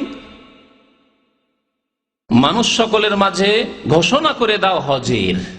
ইব্রাহিম আলাইহিস সালাম ঘোষণা করেছিলেন, নবী করিম সাল্লাল্লাহু আলাইহি ওয়াসাল্লাম ঘোষণা করেছেন যে তোমরা হজে এসো। ইন্নাল্লাহ কাদ ফারাযা আলাইকুমুল হজ্জ ফাহুজ্জু, হে মানুষ, হে মুসলিম, আল্লাহ পাক তোমাদের উপর হজ ফরজ করেছেন, সুতরাং তোমরা হজ পালনের উদ্দেশ্যে এসো। এই যে ডাক আল্লাহর পক্ষ থেকে ঘোষণা, তার জবাবে কি বলতে হবে? লাব্বাইক, লাব্বাইক। ইসলামিক মাদ্রাসাগুলিতে আমরা পড়াশোনা করেছি, যারা মাদ্রাসায় পড়েছেন তারা জানেন। স্কুলে যখন রোল কল করা হয়, তাই না, ডাকা হয়, নাম ডাকা হয়, হাজিরা ডাকা হয়, তখন কি বলে? স্কুলে বলেছি, আমার প্রসেসে স্কুলে উপস্থিত বলে, আর না হলে কি বলে? প্রেজেন্ট স্যার, আরো কি কি বলে। হ্যাঁ জি। কিন্তু ইসলামিক মাদ্রাসাগুলিতে কি বলা হয়? লাব্বাইক। আমরা লাব্বাইক বলেছি, ছোট থেকে মাদ্রাসায় পড়েছি, ছোট ছেলে হাজির হচ্ছে, ওস্তাদ হাজির করছেন, লাব্বাইক। আর কোন কোন মাদ্রাসা বলে হাজির, হাজিরটাও বলে লাব্বাইক। আল্লাহ পাকের ডাকে সাড়া দেওয়া লাব্বাইক বলে। আর আপনি যা হাজির হয়েছেন কিসের উদ্দেশ্যে? আপনার ইবাদতকে নির্ধারিত করা, নিয়ত করা নাই, হচ্ছে লাব্বাইক উমরাহ। আল্লাহ এখন উমরার উদ্দেশ্যে হাজির হয়েছে। যেহেতু হজে তামাত্তু করছেন, উমরা আলাদা আগেই বলেছি, আর হজ আলাদা, তাই আপনি এখানে বলবেন লাব্বাইক উমরাহ। এই নিয়ত কখন করবেন? অনেকে মসজিদে করে ফেলে, অনেকে গাড়ির কাছে এসে করে, অনেকে আবার গাড়িতে বসে করে। স্বাভাবিক, এই ইখতিলাফ উলামাদের মধ্যে রয়েছে, সেই জন্য হয়তো সাধারণদের মধ্যে ইখতিলাফ, অনেক সময় হয়তো ভিত্তিহীন ইখতিলাফ রয়েছে। আলেমরা ইখতিলাফই করেনি, মন গড়া। যেমন নামাইতো পড়া, নামাইতো পড়া কোনো আলেম বলেনি। আলেম যাদেরকে বলা হয়, অর্থাৎ ইমাম আবু হানিফা, শাফি, মালিক, আহমদ, 4 মাযহাবের কোনো ইমাম নামাইতো পড়তে বলেননি। না হানফি মযহাবে আছে, না শাফি মযহাবে আছে, না মালিকি, না হাম্বলি, কোনো মযহাবে নেই। কোনো মযহাবে তো দূরের কথা, এই মযহাবের ইমামদের উক্তি তো দূরের কথা। এই মযহাবের কিতাবগুলি 500-700 বছর পরে তাদের ইমামদের, বা 800 বছর পরে লেখা হয়েছে। সেই কিতাবগুলি তো নেই, না কদুরিতে আছে, না হিদায়াতে আছে, না বেকায়াতে আছে। হানাফি মযহাবের সমস্ত এগুলো প্রসিদ্ধ ফিকহার কিতাব, তাতেও নাওয়াইতো পড়া নেই। তাহলে যে নাওয়াইতো গুলি এসেছে বাংলাদেশের সমাজে বা ভারতে, পাকিস্তানে, পাকিস্তানে আবার উর্দুতে করে, বাঙালি বেশি উন্নতি করেছে, নাওয়াইতো পড়ে, আরবিতে পড়ে। এগুলি সব বিদাতীদের পক্ষ থেকে এসছে, এদেরকে আলেম বলা উচিত নয়। উলামায়ে কেরামরা এই ইখতিলাফ করেননি যে নাওয়াইতো বলতে হবে, হবে না, বিদাতীরা ইখতিলাফ করেছে। বুঝতে পারছেন কথা আমার? উলামায়ে সুন্নাত যারা কোরআন এবং হাদিসের সন্ধান করেন তারা ইখতিলাফ করেনি যে নাওয়াইতো বলতে হবে, কথা বলেন। তাদেরকে উলামায়ে সুন্নাত কোরআন হাদিসের অনুসারী আলেম বলা জায়েজ নয়। তারা বলছে নাওয়াইতো পড়তে হবে, তারা বিদাতী, বিদাতীরা ইখতিলাফ করেছে, তারা ভিন্ন মত পোষণ করেছে যে নাওয়াইতো পড়তে। যদি সামান্যতম থাকতো আলেমদের মধ্যে ইখতিলাফ, তাহলে হানাফি মযহাবে থাকতো, হেদায়েতে থাকতো, বেকায়েতে থাকতো, সারা বেকায়েতে থাকতো, আপনার কদুরিতে থাকতো, কানজুদ দাকাইকে থাকতো, ফতোয়া আলমগীরিতে থাকতো, নেই কোথাও নেই। ফতোয়া স্বামীতে থাকতো, এসব তো পড়েন আপনারা, ওই অনেকে মাসিক মদিনা পড়েন, বিদাতি পত্রিকা, এইগুলি তো রেফারেন্স থাকে, তাতেও নেই। তা আছে এই নতুন নতুন বিদাতিদের, 25-50 বছর 100 বছরের বিদাতি হুজুরদের কথাবার্তা এগুলি, আলেমদের ইখতিলাফ নাই, না নামাজের ক্ষেত্রে, না উজুর ক্ষেত্রে, না গোসলের ক্ষেত্রে, না রোজা, না হজ, না যাকাত, কোন ক্ষেত্রে নাওয়াইতো পড়া নেই। সুতরাং যেসব চটি কিতাবগুলি আপনারা ওই কেনেন ফুটপাতে বা মিকাতে, এখানেও মিকাতে ওই বিক্রি করে কিতাবগুলি, আর ওই কিতাব কেনেন, তাতে ওই আল্লাহুম্মা ইন্নী নাওয়াইতুল উমরাতা হয়তো পাবেন। বিশেষ করে ইন্ডিয়া, বাংলাদেশ, পাকিস্তানে যদি কিতাব হয় তাহলে তো অবশ্যই পাবেন তাতে এই বিদাতি কথাবার্তা। আল্লাহুম্মা ইন্নী নাওয়াইতুল উমরাতা, আল্লাহ আমি উমরার নিয়ত করছি, ফায়াসসির হালি, তা আমার জন্য সহজ করে দাও, ওয়া তাকাব্বালহা মিন্নি, আমার পক্ষ থেকে কবুল করো, সব বিদাত, এগুলি নেই ইসলামে। সুতরাং বিদাত দিয়ে যদি শুরু করেন, মান আমিলা আমালান, যে ব্যক্তি এমন কোন আমল করলো, লাইসা আলাইহি আমরুনা, যা আমার আদর্শ মোতাবেক না, সুন্নাত মোতাবেক নয়, নবী করিম সাল্লাল্লাহু আলাইহি ওয়াসাল্লাম, সাহাবায়ে কেরামরা কেউ আল্লাহুম্মা ইন্নী নাওয়াইতুল উমরা পড়েননি, ফাহুয়া রাদ্দুন, তা প্রত্যাখ্যাত, আল্লাহ কবুল করবেন না আপনার হজ উমরা। ভালো করে শুনে রাখুন, ফাহুয়া রাদ্দুন, এটি মানুষের কথা নয়, নবীর কথা। মুহাম্মদুর রাসূলুল্লাহ সাল্লাল্লাহু আলাইহি ওয়াসাল্লাম বলেন ফাহুয়া রাদ্দুন, তা মারদুদ হয়ে যাবে, রিজেক্টেড হয়ে যাবে, কবুল হবে না। নিয়ত করবেন কোনখান থেকে, এই ক্ষেত্রে সহি শুনে রাখুন, মসজিদ থেকে নয়, আর বাসের কাছে নিচে দাঁড়িয়ে আছেন সেখান থেকে নয়, আর গোসলখানা থেকে উজু করে সেখান থেকে নয়, সালাম ফেরার পর নামাজ পড়লেন মসজিদে তারপরে নিয়ত করে ফেললেন, তাও নয়। বরং নবী করিম সাল্লাল্লাহু আলাইহি ওয়াসাল্লাম সূক্ষ্ম কথা হচ্ছে যে নিয়ত করেছেন যখন সাওয়ারির পিঠে বসে গেছেন এবং সাওয়ারি যখন হরকতে চলতে লেগেছে, তখন তিনি নিয়ত করেছেন, বলেছেন লাব্বাইক উমরাহ, তখন নিয়ত করেছেন। ওয়াস্তাকাল্লাত বিহি নাকাতুহু, তার উষ্ট্রি যখন তাকে নিয়ে চলতে শুরু করলো, তখন তিনি নিয়ত করলেন, তখন নিয়ত করবেন। 1 ঘন্টা 2 ঘন্টা হজের মশাই 4 ঘন্টা বাস সেখানে থেমে রয়েছে, আর আপনি মসজিদে 4 ঘন্টা আগে নিয়ত করে রয়েছেন, তাই নবী সাল্লাল্লাহু আলাইহি ওয়াসাল্লামের নিয়তের আগে আপনি নিয়ত করে ফেললেন। সূক্ষ্ম কথাগুলি মনে রাখবেন, কারণ এই ক্ষেত্রে যে যেখানে পারছে নিয়ত করে বসে আছে। সূক্ষ্মভাবে যদি হজ করতে চান, উমরা করতে চান, তখন যখন সওয়ারি আপনার গাড়ি স্টার্ট দিল, ড্রাইভার গাড়ি চলতে শুরু করলো, তখন বলেন লাব্বাইক উমরাহ, আল্লাহ হাজির হয়েছি তোমার দরবারে উমরার উদ্দেশ্যে। নিয়তের কথা নেই এখানে, আছে কি নাওয়াইতুল উমরাহ? নেই। সুতরাং এই কথাটি নিয়ত নয়, অন্তরে নিয়ত এবং আল্লাহর দরবারে হাজিরির ঘোষণা করা যে আল্লাহ তোমার দরবারে হাজির হয়ে গেছে, আমি গায়ের হাজির নয়, উপস্থিত হয়েছি। তারপরে বেশি বেশি তালবিয়া পড়তে থাকতে হবে, লাব্বাইক আল্লাহুম্মা লাব্বাইক, লাব্বাইক লা শারীকা লাকা লাব্বাইক, ইন্নাল হামদা ওয়ান নি'মাতা লাকা ওয়াল মুলক লা শারীকা লাক। এই তালবিয়া খুব বেশি বেশি পড়তে থাকতে হবে। লাব্বাইক আল্লাহুম্মা লাব্বাইক, হাজির হয়েছি, আল্লাহ হাজির হয়েছি, তোমার ডাকে সাড়া দিয়েছি, তোমার নবীর ডাকে সাড়া দিয়েছি। লাব্বাইক লা শারীকা লাকা লাব্বাইক, আল্লাহ তোমার দরবারে হাজির হয়েছি, আল্লাহ তোমার কোনো শরীক নেই, অংশীদার নেই। লা শারীকা লাকা লাব্বাইক, ইন্নাল হামদা, নিশ্চয় সমস্ত প্রশংসা, অন্যায়মাতা, সমস্ত নিয়ামত, অনুগ্রহ, দান, ইন্নাল হামদা অন্যায়মাতা ওয়াল মুলকা, এবং সবকিছুর মালিকানা, সার্বভৌমত্ব তোমার, সবকিছুর মালিক তুমি। লা শারীকা লাক, তোমার কোনো অংশীদার নেই, তোমার কোনো অংশীদার নেই। আর মক্কার মুশরিকরা কি বলতো? ইল্লা শারীকান তামলিকু ওয়া মা মালাক। তারা বলতো, আল্লাহ যারাও শরীক আছে, এই লাত উজ্জা মানাতে শরীক আছে, কিন্তু তাদের বড় মালিক তুমি, এরা মাত্র ওসিলা, মাধ্যম। জি, আজকাল কবর মাজারপন্থী যারা পীরপন্থী তারা এইরকমই ধারণা রাখে যে পীর ওলি আউলিয়া আর এই কবর মাজারগুলি, এগুলি হচ্ছে ওসিলা, মাধ্যম আল্লাহ পর্যন্ত পৌঁছার। তাহলে এদের অন্তরে যে তালবিয়া আছে সেটি হচ্ছে ওই মক্কার মুশরিকদের মতো শিরকি তালবিয়া। এরাও সরাসরি আল্লাহকে পাওয়ার ধারণা রাখে না মুশরিকদের মতো, মক্কার আবু জাহল আবু লাহাবদের মতো। এরা মনে করে যে মাধ্যম ধরতে হবে, ওলিয়া উলিয়া ধরতে হবে, পীর দরবেশ ধরতে হবে, মাজার ধরতে হবে, না হলে আল্লাহকে পাওয়া যাবে না। তালিবাতে দেখলেন কি ঘোষণা? লা শারীকা লাক, আল্লাহ তোমার কোনো কিছুতে কেউ শরীক নেই, অংশীদার নেই। এই তালবিয়া খুব বেশি বেশি পড়বেন। মক্কা পৌঁছিবেন, তালবিয়া কোথায় বন্ধ করবেন? জি, যখন আপনি কাবাকে দেখে নিয়েছেন, তাওয়াফ এখন শুরু করতে যাচ্ছেন, তখন আপনি তালবিয়া বন্ধ করে দেবেন। তালবিয়া পড়া তখন, তালবিয়া মানে এই যে লাব্বাইক পড়া, যে লাব্বাইকের যে দুয়াটি রয়েছে, জিকির রয়েছে, এটি বন্ধ করে দাও তখন। এহরামের ক্ষেত্রে আর একটি বলি যে এহরাম হচ্ছে নিয়তে হজ অথবা উমরার যে নিয়ত করলেন এর নাম হচ্ছে এহরাম। কিন্তু আমরা সাধারণ মানুষ ভাবি যে এহরাম মানে বিশেষ পোশাক। মহিলাদের ক্ষেত্রে কোনো খাস পোশাক নেই এহরামের। যে কোনো পোশাকে, যে কোনো রঙের পোশাকে মহিলারা এহরাম বাঁধতে পারে। অপর পুরুষ যখন থাকবে তখন তারা চেহারা ঢাকবে, আর যদি অপর পুরুষ না থাকে তাহলে তারা চেহারা খোলা রাখবে। তাদের এহরাম চেহারাতে রয়েছে, কিন্তু অপর পুরুষদের সামনে কখনো তারা চেহারা খুলবে না। চেহারা ঢাকার ক্ষেত্রে তারা নেকাব, এই পটি বাঁধবে না। আজকাল যে পটি বাঁধার নেকাব উঠেছে, যাতে চোখের দুটি ফাটল রয়েছে, এটা মহিলাদের জন্য জায়েজ নয় এহরামের অবস্থায়। তাহলে এটা সরিয়ে দিয়ে কি করবে?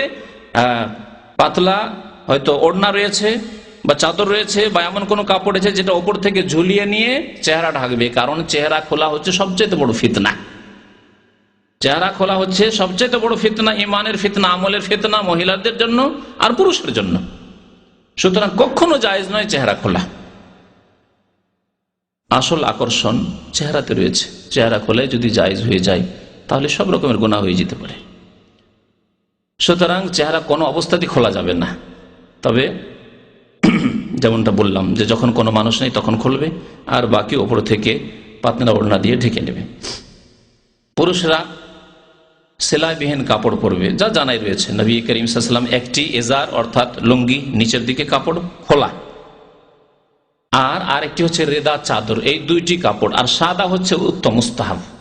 নবী করিম সাল্লাল্লাহু আলাইহি ওয়াসাল্লাম সাদা কাপড় পরতে উৎসাহিত করেছেন, বিশেষ করে ইহরামের ক্ষেত্রে সাদা কাপড় পরবেন। জুতো না ব্যবহার করে স্যান্ডেল ব্যবহার করবেন ইহরামের অবস্থায়, এটি হচ্ছে সুন্নত, মুস্তাহাব, ভালো। কারণ নবী করিম সাল্লাল্লাহু আলাইহি ওয়াসাল্লাম স্যান্ডেলে নাল, দুই নালে অর্থাৎ স্যান্ডেলে ইহরাম বেঁধেছেন। আল্লাহর ঘর যখন বাইতুল্লাহ পর্যন্ত পৌঁছে গেলেন, উজু না থাকলে উজু করে নেন, কারণ বিনা উজুতে তাওয়াফ হবে না। তাওয়াফের জন্য উজু শর্ত, যেমন নামাজের জন্য উজু শর্ত, সহি হচ্ছে তাওয়াফের জন্য উজু শর্ত। বাইতুল্লাহর তাওয়াফের জন্য উজু করে নেন। এই ক্ষেত্রে আরেকটি মুস্তাহাব কাজ, ভালো কাজ শুনে রাখুন, যদি সম্ভব হয় গোসল করা তাহলে গোসল করে নেওয়া ভালো। কারণ নবী করিম সাল্লাল্লাহু আলাইহি ওয়াসাল্লাম মক্কায় প্রবেশ করার পরে গোসল করেছেন। মক্কায় ঢুকে যদি গোসল করা সম্ভব হয়, হোটেল থাকে, ব্যবস্থা থাকে, তো গোসল করে নিয়ে তারপরে বাইতুল্লাহ প্রবেশ করা। এই ক্ষেত্রে নবী করিম সাল্লাল্লাহু আলাইহি সাল্লাম যে বর্তমান বাবুস সালাম, আসসালাম গেটটি রয়েছে, এই দিক দিয়ে প্রবেশ করেছেন। সুতরাং এই দিক দিয়ে যদি সম্ভব হয় তাহলে ঢুকবে। আর আজকাল যেহেতু ভিড়ের সময়, সুতরাং যে দিক দিয়ে আপনার সুবিধা হয় সেই দিক দিয়ে আপনি কাবা ঘরে, আল্লাহর ঘরে বাইতুল্লাহ প্রবেশ করবেন বা মসজিদ হারাম প্রবেশ করবেন। তারপরে আপনি উমরা করবেন, যেমন উমরা করে। এখন কাজ কি আপনার বাকি? তাওয়াফ করা, যা হচ্ছে উমরার রুকন। তাওয়াফ যখন করবেন, শুরু করবেন কোনখান থেকে? হাজরে আসওয়াদের সামনে থেকে। প্রথম দিকে দাগ টানানো থাকতো, আজকাল দাগটা উঠিয়ে দেওয়া হয়েছে, খুব ভালো কাজ করা হয়েছে। সৌদি সরকার আমরা শুকরিয়া আদায় করি, জাযাহুমুল্লাহু খাইরান, আল্লাহ তাদেরকে উত্তম প্রতিদান দিক। এই কালো রেখাটি থাকার কারণে ওখানে ধাক্কা ধাক্কি আর ধরে কিছু লোক তো আছে ইশারা করতে আছে, আল্লাহু আকবার, বিসমিল্লাহ আল্লাহু আকবার, বিসমিল্লাহ আল্লাহু আকবার, মনে হচ্ছে যে ছোরা চালাচ্ছে। একবার চালানোতে জবাই হলো না, খাসি জবাই হলো না, গরু জবাই হলো না, ছোরায় চালাচ্ছে। আল্লাহু আকবার, আল্লাহু আকবার, আল্লাহু আকবার, থেমে থেমে। রেখা নেই আর থামবে কি? যে যেখানে ইচ্ছা থামছে, একটু কেউ আগে কেউ পরে, কেউ ঠিক জায়গায় আগে পরে, ঠিক আছে। কারণ আনুমানিক একটু আগে পিছিয়ে হলে কোনো অসুবিধা নেই। আর সেখানে দাঁড়ানো তো ঠিক নাই। এই যে দাঁড়িয়ে দাঁড়িয়ে ইশারা করা, চলতে চলতে আপনি বলবেন আল্লাহু আকবার আর ইশারা করবেন। এই রেখা থাকার কারণে সেখানে লোকেরা দাঁড়িয়ে যেত, রেখা নেই আর দাঁড়ানো নেই, অনেকটাই সুবিধা হয়ে গেছে আমাদের জন্য। যারা সুন্নত মোতাবেক সহিভাবে যারা হজ উমরা করতে চান তাদের জন্য আলহামদুলিল্লাহ সুবিধা হয়ে গেছে। 7 চক্কর দিবেন। এই 7 চক্করের নাম হচ্ছে একটি তওয়াফ, মনে রাখবেন। 7টি প্রদক্ষিণের নাম হচ্ছে একটি তওয়াফ। এই তওয়াফের সময় যে কোনো দোয়া করতে পারেন, শুধু রুকনে ইয়ামানি অর্থাৎ হাজির আসওয়াদ যেই কোণায় রয়েছে তার আগের কর্নারটি, এই 2 কর্নারের মাঝখানে অর্থাৎ দক্ষিণ দিকের দিকটি যে রয়েছে, এখানে বিশেষ দোয়া নবী করিম সাল্লাল্লাহু আলাইহি সাল্লাম পড়েছেন। তা হচ্ছে কোরআনে কারীমের দোয়া, রব্বানা আতিনা ফিদ দুনিয়া হাসানা ওয়া ফিল আখিরাতি হাসানা ওয়া কিনা আযাবান নার। হে আল্লাহ, আমাদেরকে দুনিয়াতেও মঙ্গল দান করো, আখিরাতেও মঙ্গল দান করো এবং জাহান্নামের আযাব থেকে আমাদেরকে মুক্তি দাও। আর বাকি যে কোনো দোয়া আপনি করতে পারেন, মাঝে মাঝে কোরআন তেলাওয়াত করতে পারেন, নিজের ভাষায় দোয়া করতে পারেন, অসুবিধা নেই।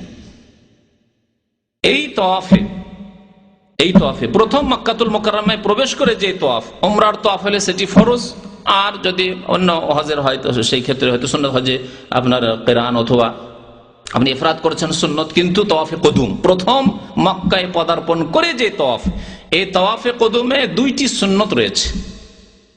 একটি সুন্নতের নাম হচ্ছে ইলতিবা আর আরেকটি সুন্নতের নাম হচ্ছে রামাল। এই 2টি সুন্নত পালন করতে হবে আপনাকে। ইলতিবা বলা হয় আপনার যে এহরামের চাদর আছে, উপরের কাপড়টি, এহরামের চাদরটি আপনি ডান বগলের তলা দিয়ে নেবেন, মাথায় তো থাকবে না। আমার যেহেতু মাথায় আছে, ওইটা আপনার মাথায় রাখেন না আবার। এই দিক থেকে নিয়ে কি করবেন, বাম কাঁধের উপর দুটোই, এটাও আছে বাম কাঁধের ওপর আর এটাও যাবে বাম কাঁধের ওপর। আর এই যে ডান কাঁধটা আছে এটা কি থাকবে, খোলা থাকবে। এর নাম হচ্ছে ইজতেবা। এই ইজতেবা 7 চক্করে হবে পুরো। অনেকে বলে যে 3টিতে হবে নাকি, কারণ 3টিতে যেহেতু রামাল আছে ওভাবে যে 3টিতে মনে হয় থাকবে না। ইজতেবা 7 চক্কর পর্যন্ত। যেমনই 7 চক্কর শেষ হয়ে গেল, এখন নামাজ পড়ার জন্য মাকাম ইব্রাহিম পেছন দিকে যাচ্ছেন বা যে কোনো জায়গায় যাচ্ছেন, তখন আপনি কাঁধ কি করবেন, ঢেকে নেবেন। এই ক্ষেত্রে অনেকের অজ্ঞতা, নামাজ পড়ে কাঁধ খুলে, কি আরব অনারব, জাহেল মানে জাহেল, আরবি হলো জাহেল, যে জানে না, আর অনারব হলো জাহেল, মাসলা জানে না আর জানার চেষ্টাও করে না, কাঁধ খুলে নামাজ পড়ে। অথচ সহিহ বুখারীর হাদিস নবী করিম সাল্লাল্লাহু আলাইহি ওয়াসাল্লাম নিষেধ করেছেন কাঁধ খুলে নামাজ পড়তে। লা ইউসাল্লি আহাদুকুম ফিস সাওবিল ওয়াহিদ লাইসা আলা আতিকিহি মিনহু শাই। তোমাদের কেউ যেন একটি কাপড়ে এমন ভাবে নামাজ না পড়ে যে কাঁধের উপরে কিছু নেই, নিচের দিকে ঢাকা আছে, উপরে কাঁধে কিছু নেই, এইভাবে নামাজ না পড়ে। তাহলে কাঁধ খোলা অবস্থায় নামাজ পড়া জায়েজ নয়, নবী সাল্লাল্লাহু আলাইহি ওয়াসাল্লাম নিষেধ করেছেন। এই ক্ষেত্রেও সেই হাদিস প্রযোজ্য। এই ইজতিবা হলো। আরেকটি কি বললাম, সুন্নাত রামাল। রামাল মানে হচ্ছে ধাপ ছোট করে একটু কি করা, জোরে চলা, দৌড় দিয়ে চলা। এই ভিড়ে তো দৌড় দেওয়া সম্ভব নয়, যতটা সম্ভব আপনার পক্ষে হয়। দৌড় দেওয়া আবার 2 রকম, বড় ধাপ করে, লম্বা লম্বা ধাপ করে না, ওই রকম না, ছোট ছোট ধাপ করে আর একটু জোরে চলার চেষ্টা করা। এই রামাল চারিদিকে, কাবার চারিদিকেই করতে হবে, কিন্তু কয় চক্কর করতে হবে, প্রথম 3 চক্কর করতে হবে, বাকি 4 চক্করে সাধারণভাবে আপনি চলবেন, রামাল করবেন না। 7 চক্কর যখন শেষ হয়ে গেল, এর মধ্যে যদি হাজরে আসওয়াদে চুমন দেওয়া সম্ভব হয় তাহলে চুমন দেবেন, হাত দিয়ে ইস্তেলাম করবেন, স্পর্শ করবেন এবং চুমন দেবেন। যদি সম্ভব না হয় শুধু হাত লাগাবেন, হয়তো মুখ লাগাতে পারলেন না, হাতে চুমন দেবেন। যদি তাও সম্ভব না হয় তাহলে দূর থেকে ইশারা করবেন, ইশারার পরে হাতে চুমন দেবেন না। অনেকে ইশারা করে আবার কি করে, আল্লাহু আকবার, হাতে চুমন দেয় না, এটি বিদআত। এই ক্ষেত্রে নয়। স্পর্শ যদি করতে পেরে থাকেন তাহলে চুমন দেবেন, হাত দিয়ে স্পর্শ করেন অথবা কোনো লাঠি দিয়ে স্পর্শ করেন, কোনো কিছু দিয়ে স্পর্শ যদি করেন তাহলে তা চুমন দেবেন। আর বিনা স্পর্শে চুমন দেবেন না, শুধু ইশারা করলেন আর চুমন দিচ্ছেন না, ঠিক নয়।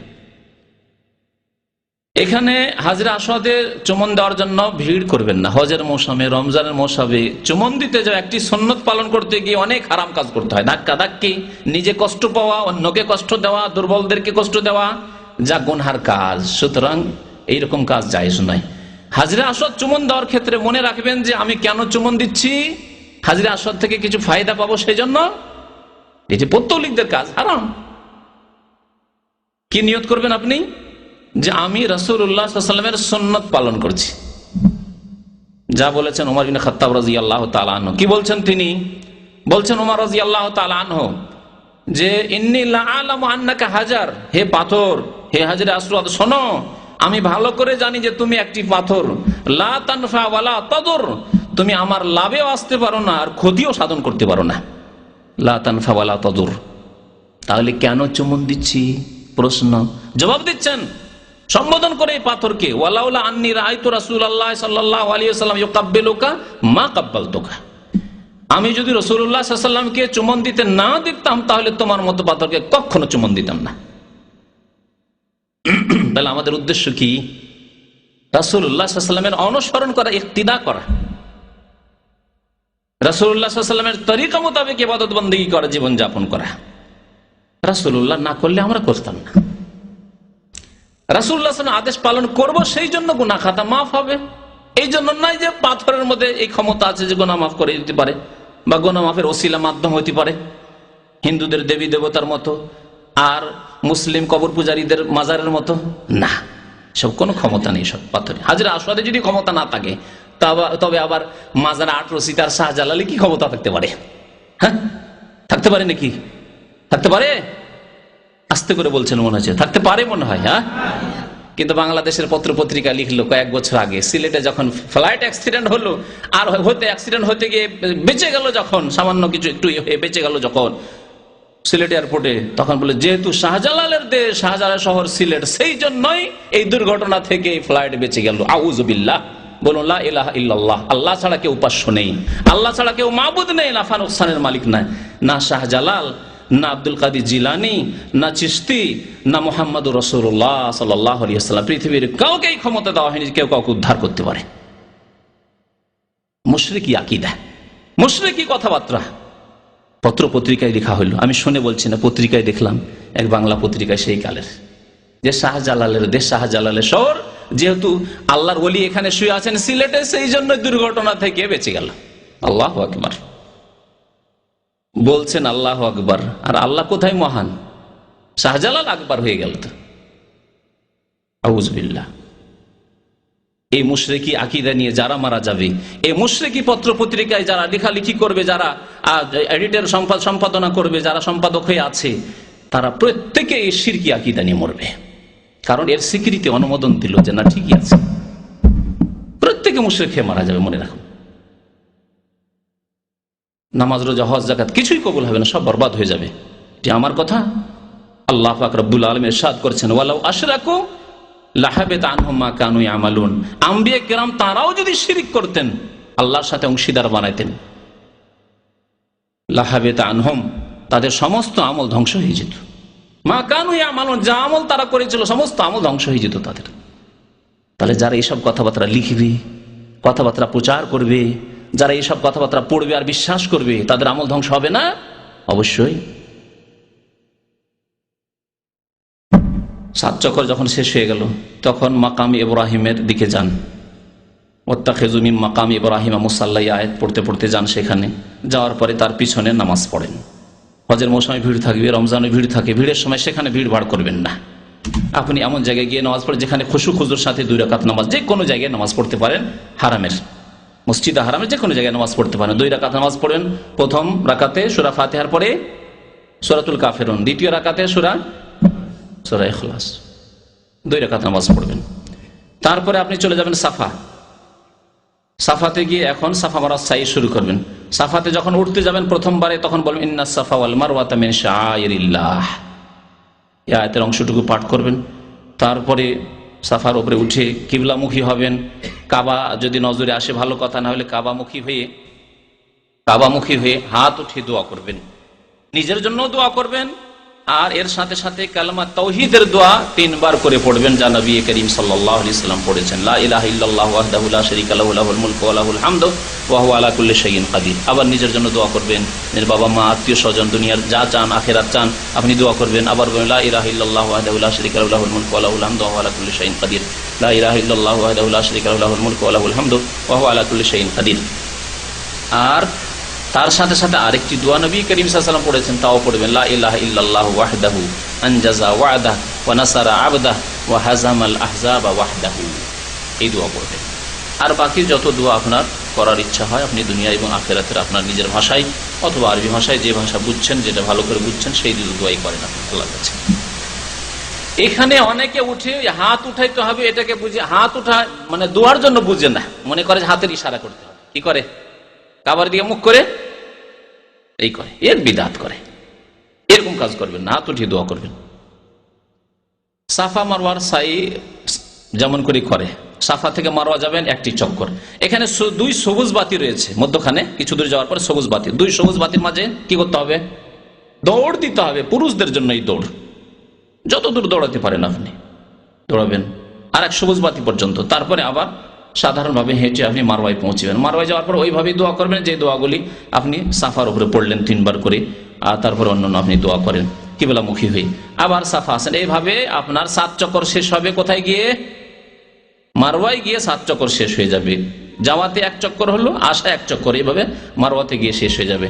তারপরে মাথা মুন্ডন করবেন। যদি হজের সময় বেশ কাছে চলে এসছে, 2-4 দিন আছে, তাহলে মাথা মুন্ডন না করে চুল ছোট করবেন। কারণ নবী করিম সাল্লাল্লাহু আলাইহি ওয়াসাল্লাম সাহাবায়ে কেরামদেরকে এই আদেশই দিয়েছেন চুল ছোট করার। হজে যখন এসেছিলেন তখন তাদেরকে চুল ছোট করার আদেশ দিয়েছিলেন। এখন চুল ছোট করে নাও, 2 দিন 3 দিন পরে আবার মাথা মুন্ডন করতে হবে, বড় ইবাদত হজের জন্য। এই আপনার ইহরাম খুলে দেবেন, আপনার উমরা শেষ হয়ে গেল। বসে থাকবেন 8 তারিখ পর্যন্ত। 8 তারিখে যেখানে বাসা সেখান থেকে এখন আপনার হজ শুরু হবে। যেখানে বাসা সেখান থেকেই হজ শুরু হবে। আপনার বাসা যদি মক্কাতে থাকে, হারামে আছেন, তো সেখান থেকে। যদি আপনাকে দামামের লোকদেরকে মেনায় নিয়ে গিয়ে তাঁবুতে রাখে, যদি তাঁবুতেই থাকেন, 7 তারিখে নিয়ে গিয়ে সন্ধ্যায় রেখে দেয় অনেক সময়, তাহলে 7 তারিখে এহরাম বাঁধার দরকার নেই। অনেকে ধারণা করে যে এহরাম বাঁধতে হবে মক্কা থেকে, অথবা এহরাম বেঁধে আবার একটা তওয়াফ করে। দেশের হাজিরা, বিশেষ করে দেশের হাজিরা তাদের বিল্ডিং থেকে কি করবে? এহরাম বাঁধলো গোসল করে, আর এহরাম বেঁধে এসে আবার একটা তওয়াফ করবে। জানি না কোন তওয়াফ, এই বিদাতি তওয়াফ। এই তওয়াফ এখানে নেই। নফল যদি তওয়াফ করতে হয় তাহলে এটা তো অংশ, হজের অংশ মনে করে করা হচ্ছে, সুতরাং একে নফল বলা যাবে নাকি বিদআত বলা যাবে? এমনি নফল তওয়াফ যে কোনো সময় করেন, কোনো অসুবিধা নেই, কিন্তু এটিকে হজের অংশ মনে করা হচ্ছে। আপনার এখানে কোনো তওয়াফ নেই। যেখানে থাকবেন সেখান থেকে ইহরাম বাঁধবেন। এখানে ইহরাম বাঁধার ক্ষেত্রেও গোসল করবেন, সুগন্ধি লাগাবেন শরীরে, মাথায়, চুলে, আর তারপরে দাড়িতে দিয়ে, তারপরে ইহরামের কাপড় পরে আপনি বলবেন লাব্বাইক হাজ্জান। 8 তারিখে জোহরের আগে আগে আপনি এই নিয়ত করবেন। 8 তারিখে জোহরের নামাজের আগে আগে বলে লাব্বাইক হাজ্জান। এখন আপনার হজ শুরু হল। এই 8 তারিখের নাম হচ্ছে ইয়ামুত তারউইয়াহ, তারউইয়ার দিন। এখানে আপনার 8 তারিখের কাজ হচ্ছে 5 ওয়াক্ত নামাজ পড়া মিনাতে, এবং এই রাত্রি যাপন করা। 8 তারিখের পরে 9 তারিখের রাত্রি যাপন করা, এটি হচ্ছে মেনার কাজ। এই 2টি কাজই হচ্ছে সুন্নত। জোহর, আসর, মাগরিব, ইশা, ফজর, এই 5 ওয়াক্ত নামাজ পড়া মেনায় সুন্নত, এবং রাত্রি যাপন করা এই রাত্রি যাপন করা হচ্ছে সুন্নত। এই নামাজগুলি কসর করে আপনি মক্কায় বা মক্কাতে যদি ইমাম সাহেবের পিছনে পড়েন তাহলে তো পুরা নামাজই পড়তে হবে, কিন্তু যদি মুসাফিরের পিছনে পড়েন অথবা আপনি নিজে একাই পড়ছেন নামাজ কোনো সময়, তাহলে কসর পড়বেন। মেনাতে এই নামাজগুলি সবাই কসর করে। যত হাজি সাহেবগণ রয়েছেন, যেখানকারই হোক না কেন, মক্কার হোক, দূরের হোক, কাছের হোক, সারা বিশ্বের যে কোনো জায়গার হোক না কেন, তার আশা অনেক দিন হয়ে যাক আর কমই হোক, কারণ ভারত, বাংলাদেশ, পাকিস্তানের হাজির আসার পরে তারা ফতুয়া দেয় যে 15 দিন আমার হয়ে গেছে, সুতরাং আমাকে পুরা নামাজ পড়তে হবে। এটি সুন্নতের খেলাফ। রোগগুলি আপনাদেরকে শনাক্ত করিয়ে দিচ্ছি। 15 দিন হয়ে গেল আমার আশা মক্কায়, সুতরাং আমাকে পুরা নামাজ পড়তে হবে। মেনাতে পুরা নামাজ পড়ে, অথচ নবী করিম সাল্লাল্লাহু আলাইহি ওয়াসাল্লাম, সাহাবায়ে কেরামরা পুরা নামাজ কেউ পড়েননি। সবাই কসর করেছেন, যত হাজি সাহেব ছিলেন নবী সাল্লাল্লাহু আলাইহি ওয়াসাল্লামের সাথে। কসর করে নামাজ পড়তে হবে। জোহর, আসর, এশা, 5 ওয়াক্ত নামাজ পড়া হয়ে গেল, ফজর হয়ে গেল। সূর্য ওঠার পরে আপনি আরাফায় চলে যান। 9 তারিখের কাজ শুরু। এখন 9 তারিখের কাজ হচ্ছে আরাফা পৌঁছে গিয়ে জোহরের আগে আগে পৌঁছে যাও। সেখানে জোহর এবং আসর পড়বেন, আরাফার ভিতরে ঢুকে যাবেন। দেখবেন ভালো করে, আপনার ইয়াকিন হয়ে যায় যে আপনি আরাফাতে আছেন। আরাফার বাইরে যেন না থেকে যান অজ্ঞতায়। আরাফার বাইরে যদি থেকে যান আপনার ফরজ ছুটে যাবে, রুকুন ছুটে যাবে, হজই হবে না। সাবধান। অনেকে খেয়াল করেন, হাজার হাজার মানুষ আরাফার বাইরে সারাদিন পড়ে থেকে চলে আসে আগে ভাগে আসার জন্য। ভিড় বাড়ের, এত ভিড়ে যাব, ভিড় দেখে ভয় করে বাইরে থেকে চলে আসে। আরাফায় গিয়ে প্রথম কাজ হচ্ছে জোহর এবং আসর নামাজ জামা করে পড়া। আর এই জামা তাকদিম, অর্থাৎ জোহরের সময় আসর নামাজ পড়া। 2 রাকাত করে 4 রাকাত নামাজ পড়বেন, 1 আযান 2 ইকামতে। যে কোনো জায়গায় আপনি নামাজ পড়তে পারেন, যেখানে নামাজ জামাত হচ্ছে সেখানে নামাজ পড়বেন। আপনি মসজিদে যাওয়ার কষ্ট করতে যাবেন, কারণ বড়ই কষ্টে পড়ে যাবেন হয়তো ভিড়ে। যখন জোহর আসর নামাজ পড়া হয়ে গেল, তখন সেই সময় থেকে শুরু করে মাগরিব পর্যন্ত এই সময় হচ্ছে অত্যন্ত মূল্যবান সময়, অত্যন্ত ফজিলতের সময়, অত্যন্ত আল্লাহ পাক রব্বুল আলামিনের নিকটবর্তী হওয়ার সময় বান্দার। এই সময় আপনি দুয়া, জিকির, আজকার, তওবা, ইস্তিগফার, বিভিন্ন রকমের ইবাদত বন্দেগীতে আপনি মশগুল থাকেন। যা খাওয়া দাওয়া করতে হয় করে নেন, আর যাতে করে বারবার ব্যস্ত না হন। সন্ধ্যা পর্যন্ত, সূর্য ডুবা পর্যন্ত আপনি দোয়া করতে থাকেন, জিকির আজকার করতে থাকেন। ইবাদত যদি আপনি বিভিন্ন রকমের করেন তাহলে মন বেশি লাগবে। কিছুক্ষণ কোরআন তেলাওয়াত করলেন, হয়তো কিছুক্ষণ দোয়া করলেন, কিছুক্ষণ আপনি জিকির আজকার গুলি পাঠ করলেন, কিছুক্ষণ দেখে আপনি অনেক দোয়া মুখস্থ নেই, হয়তো দেখে দেখে দোয়া পড়লেন, আপনি কিছুক্ষণ আপনি নিজের ভাষায় দোয়া করলেন, আপনি হাত উঠিয়ে দোয়া করলেন। এইভাবে আপনি সূর্য অস্ত হওয়া পর্যন্ত দোয়া, ইবাদত, বন্দেগী, জিকির আজকার মশগুল থাকেন। নবী করিম সাল্লাল্লাহু আলাইহি ওয়াসাল্লাম হাদিস সহিহ মুসলিমে রয়েছে যে আল্লাহ পাক রব্বুল আলামিন ওয়া ইন্নাহু লা ইয়াদনু, বান্দা অত্যন্ত নিকটবর্তী হয়ে যান এই আরাফার দিন, ফি আশিয়াত আরাফা, আরাফার বিকেল বেলা। সুম্মা ইউবাহি বিহিমুল মালায়েকা, এবং আল্লাহ পাক রব্বুল আলামিন মালায়েকা ফেরেশতাগণের সামনে ফখর করেন, আল্লাহ পাক গৌরব করেন যে মা আরাদা হাওলাই, আমার বান্দাদেরকে দেখো, এদের উদ্দেশ্য কি, এখানে কি কাজে এসেছে, তারা কি নিয়ত নিয়ে এসছে বলো তো দেখি ফেরেশতারা তোমরা। অত্যন্ত গুরুত্বপূর্ণ সময়। এই সময়কে গল্প গুজবে কাটাবেন না, রাস্তাঘাটে ঘোরাঘুরি করতে কাটাবেন না, কোথায় কি পাওয়া যাচ্ছে এসব করতে কাটাবেন না। আর ওই জাবালের রাহমার বিদাতি কাজ করতে যাবেন না। জাবালের রাহমা বলে একটি বিদাতির নাম আছে, জাবালের রাহমা, আল্লাহ নবী জাবালের রাহমা বলেননি, সেখানে গিয়ে অনেকে বিদাত করে, ওইসব বিদাতি কাজে যাবেন না। যেখানে আছেন সেখানেই থাকেন আপনি, আর জিকির আজকার করুন, আল্লাহর কাছে দোয়া করুন। যখন সূর্য ডুবে যাবে, মাগরিব হয়ে যাবে, মাগরিবের নামাজ না পড়ে এখানে মাগরিব পড়বেন না, চলে আসেন আপনি ফিরে, এখন ফেরেন মুজদালিফা, কারণ মুজদালিফা আরাফা এবং মিনার মাঝামাঝি রয়েছে, এই রাস্তায় রয়েছে। মুজদালিফা এসে আপনি রাত কাটাবেন। মুজদালিফা এসে প্রথম কাজ হচ্ছে আপনার মাগরিব এবং এশার নামাজ জামা করে পড়া, তাখির, কারণ বিলম্ব হয়ে গেছে আসতে। জামা তাখির মানে এশার সময় মাগরিবকে পড়া। মাগরিব 3 পড়বেন, আর এশা পড়বেন কসর করে 2 রাকাত, তারপরে বেতরটা পড়ে নেন, তারপরে খাওয়া দাওয়া যা করতে হয় করে তাড়াতাড়ি শুয়ে যান। এখানে রাত্রে ইবাদত বন্দি করা, জিকির আজকার করা সুন্নত নয়, কারণ সুন্নত হচ্ছে এখানে ঘুমিয়ে যাওয়া, শুয়ে যাওয়া, আরাম করা। এখানে এসে বিদাতিরা কি করে, প্রথম কাজ শুরু করে পাথর কুড়ানো, কঙ্কর কুড়াতে শুরু করে। মুজদালিফা থেকে কঙ্কর নিয়ে যেতে এই বিদাতি ধারণা নিয়ে যায়, আর প্রথম কাজ এই বিদাতি কাজ করতে লাগে। নামাজ বিলম্ব হয়ে যাচ্ছে, কোনো খোঁজ খবরই নেই, পাথর কুড়ানো। পাথর মুজদালিফা থেকে নিতে হবে এর কোনো প্রমাণ নেই, বরং নবী করিম সাল্লাল্লাহু আলাইহি সাল্লাম 10 তারিখে সকালবেলা যখন মুজদালিফা থেকে রওনা হলেন মিনার দিকে, রাস্তা থেকে পাথর নিতে বললেন ইবনে আব্বাস রাদিয়াল্লাহু তাআলা আনহুকে, যেমন হাদিসে রয়েছে। ফজরের নামাজ পড়বেন আউয়াল ওয়াক্তে, ওয়াক্ত হওয়ার পরে, আগে পড়বেন না মুজদালিফায়। ফজরের নামাজ পড়ার পরে তখন দোয়া করবেন, এটি হচ্ছে দোয়ার সময়। আল্লাহ পাক কোরআনে কারীমে ইরশাদ করেছেন ফাইজা আফাজতুম মিন আরাফাতিন ফাযকুরুল্লাহ ইনদাল মাশআরিল হারাম, যখন তোমরা আরাফা থেকে প্রত্যাবর্তন করবে, ফিরে আসবে, ফিরে এসে রাস্তায় মুজদালিফায় ইনদাল মাশআরিল হারাম, মাশআরুল হারাম ওই পাহাড়ের নাম যে পাহাড়ের কাছে মসজিদটি রয়েছে মুজদালিফা, মুজদালিফার পাহাড়ের নাম। এই আল মাশআরুল হারামের নিকটে তোমরা আল্লাহকে বেশি বেশি ডাকো, আল্লাহর জিকির আজকার করো, আল্লাহর কাছে দোয়া করো। নবী করিম সাল্লাল্লাহু আলাইহি সাল্লাম এই হাদিস, এই আয়াতের উপর আমল করেছেন কিভাবে? ফজরের নামাজ পড়ার পরে কিবলামুখী হয়ে দীর্ঘক্ষণ দাঁড়িয়ে দাঁড়িয়ে দোয়া করেছেন, হাত্তা আসফারা জিদ্দান, এমনকি খুব ফর্সা হয়ে গেল। আউয়াল ওয়াক্তে অন্ধকারে নামাজ পড়েছেন ফজরের নামাজ, আর তারপরে দোয়া করতে থেকেছেন। তারপরে যখন ফর্সা হয়ে গেল, ফর্সা হওয়ার পরে সূর্য ওঠার আগে আগেই মিনার উদ্দেশ্যে রওনা হয়ে যাবেন আপনি। মিনায় আসলেন কয় তারিখ হলো? 10 তারিখ হলো। 10 তারিখের দিনে আপনার কাজ হচ্ছে 5টি। প্রথম কাজ হচ্ছে মেনায় এসে জামরায় পাথর মারা। জামরা 3টি রয়েছে, যেগুলোকে আমাদের দেশের মানুষরা শয়তান বলে। শয়তান নাই, বড় শয়তান, মেজর শয়তান আর ছোট শয়তান, না ওইসব শয়তান টয়তান না এখানে।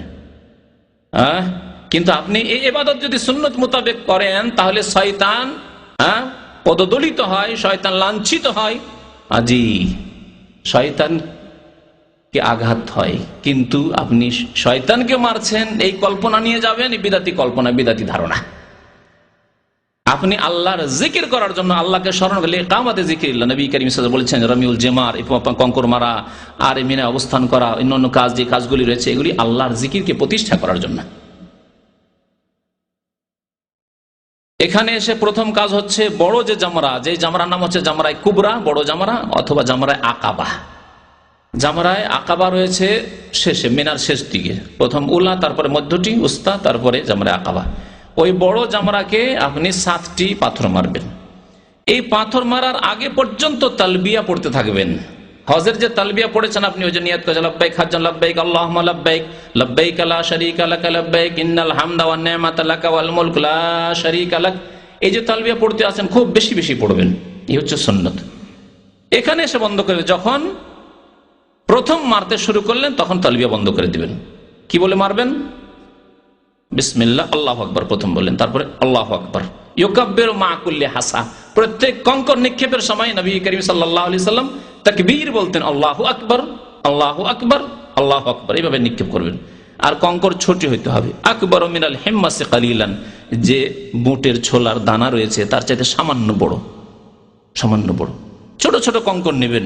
এমন কঙ্কর নবী সাল্লাল্লাহু আলাইহি ওয়াসাল্লাম বলেছেন যাতে কারো চোখে লাগলে চোখ অন্ধ না হয়ে যায়, কানা না হয়ে যায়, কারো মাথায় লাগলে মাথা না ফেটে যায়, কারো দাঁতে লাগলে দাঁত না ভেঙে যায়। বড় পাথর নিলে হবে না, ভাঙবে না। অনেক মূর্খরা মনে করে শয়তানকে মারবো, এই ছোট কঙ্কর কি বা হবে, বড় নি। আবার অনেক জাহেল মূর্খরা মনে করে স্যান্ডেল জুতা মারি।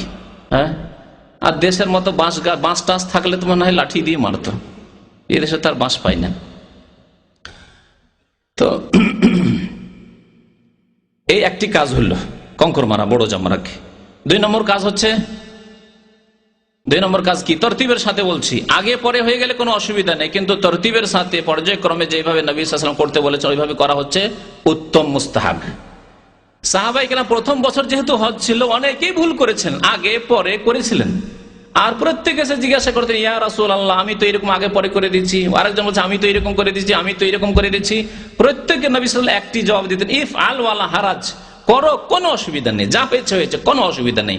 তাহলে বোঝা গেল তরতিবের বিপরীত যদি হয়ে যায় তো অসুবিধা নেই, কিন্তু উত্তম হচ্ছে এই তরতিবের সাথে যেভাবে আমি বলছি। যদি নিজে হাতে কোরবানি করতে চান তাহলে 2 নম্বরে হচ্ছে কোরবানি করা। আর যদি কোরবানির পয়সা জমা করে দেন কোনো বিশ্বস্ত ব্যক্তি বা আপনার এর কাছে, ব্যাংকে, যে ইসলামী ব্যাংক রয়েছে, তাহলে আপনার কাজ হয়ে গেছে। কোরবানি কখন হবে না হবে ওইসব চিন্তা করার নেই, কারণ আমাদের দেশের মানুষেরা এইসব চিন্তা করতে থাকে, জানি না কোরবানি কখন হইলে না হলে একটু দেরি করি যাতে কোরবানিটা হয়ে যাক। এমনি এমনি বসে আছে, কি জন্য বসে আছেন? একটু সতর্কতার জন্য, কোরবানিটা হোক তারপরে। কোরবানি হইবে আমাকে বলেছে 10টা। আচ্ছা, ওই কাউন্টারে যারা বসে থাকে ওরা খুব চালাক চতুর, ব্যাংকের কাউন্টারে। আপনি যেহেতু বারবার করে জিজ্ঞাসা করছেন, আচ্ছা বলেন আমার কোরবানি কখন হবে, 10 তারিখ হবে না 11 তারিখে, আর কয়টার সময় হইলে কয়টার সময় হবে, তখন আপনাকে আপনার মন বুঝাবার জন্য বলে হ্যাঁ সকাল 10টার সময় হবে। আপনার 7টার সময় তো কঙ্কর মারা হয়ে গেছে, বসে আছেন 3 ঘন্টা 4 ঘন্টা বসে আছেন, আমার কোরবানি হয়নি। আপনার জেহালত, অজ্ঞতা, আর সে আপনাকে বুঝাচ্ছে কারণ তার ব্যবসা চালাইতে হবে, কাউন্টারে বসে আছে, তো কাস্টমার তো জোগাড় করতে হবে, দৌড়তেই হবে। জি, এ হলো অবস্থা। এর সাথে আপনার কোনো সম্পর্ক নেই, টাকা জমা দিয়ে দিয়েছেন, আপনি একজনকে দায়িত্ব দিয়ে উকিল বানিয়ে দিয়েছেন, আপনার দায়িত্ব শেষ হয়ে গেছে। 3 নম্বর কাজ হচ্ছে মাথা মুন্ডন করা, এটি হচ্ছে উত্তম। আর না হলে মাথার পুরো মাথা থেকে চুল ছোট করা। এই কাজ যখন হয়ে গেল তখন আপনি কি করবেন? এহরাম খুলে দেবেন, গোসল করেন, পরিষ্কার পরিচ্ছন্ন হয়ে যান, আতর সুগন্ধি লাগান, সেলাই করা কাপড় পরে নেন, সবকিছু হালাল শুধুমাত্র স্ত্রী ছাড়া। এই জন্য এই হালাল হওয়াকে বলা হয় আত-তাহাল্লুল আউয়াল, প্রাথমিক পর্যায়ের হালাল হওয়া। প্রাথমিক পর্যায়ের হালাল হওয়া, কেন প্রাথমিক হালাল হয়েছেন, এসব আপনার হালাল, কিন্তু এখনো স্ত্রী হালাল হয়নি। স্ত্রীর সাথে যৌন কামনার সাথে গল্প করা, তাকে স্পর্শ করা, তার হাত ধরা, তার গায়ে হাত দেওয়া ইত্যাদি সব জায়েজ নাই, এখনো জায়েজ হয়নি আপনার। 3টি কাজ হলো, তাই না? এখন আপনি পরিষ্কার পরিচ্ছন্ন হয়ে গোসল করে সেলাই করা কাপড় পরে আপনার লেবাস পোশাক পরে সুগন্ধি লাগিয়ে কোথায় যাবেন? মক্কাতুল মুকাররমা চলে যান। সেই দিনে যান, উত্তম। নবী করিম সাল্লাল্লাহু আলাইহি ওয়াসাল্লাম সেই দিনে যোহরের আগে আগে সেরে চলে এসেছে। চেষ্টা করেন আপনিও মক্কাতুল মুকাররমা গিয়ে তাওয়াফ করবেন। এই তাওয়াফ হচ্ছে তাওয়াফুল হজ, হজের তাওয়াফ। এই তাওয়াফের কয়েকটি নাম রয়েছে, হাদিসে রয়েছে তাওয়াফুল ইফাদা। ইফাদা মানে ফিরে আসা, মেনা, আরাফা, মুজদালিফা থেকে ফিরে এসে এই তওয়াফ, এই জন্য এই তওয়াফের নাম হচ্ছে তওয়াফুল ইফাদা।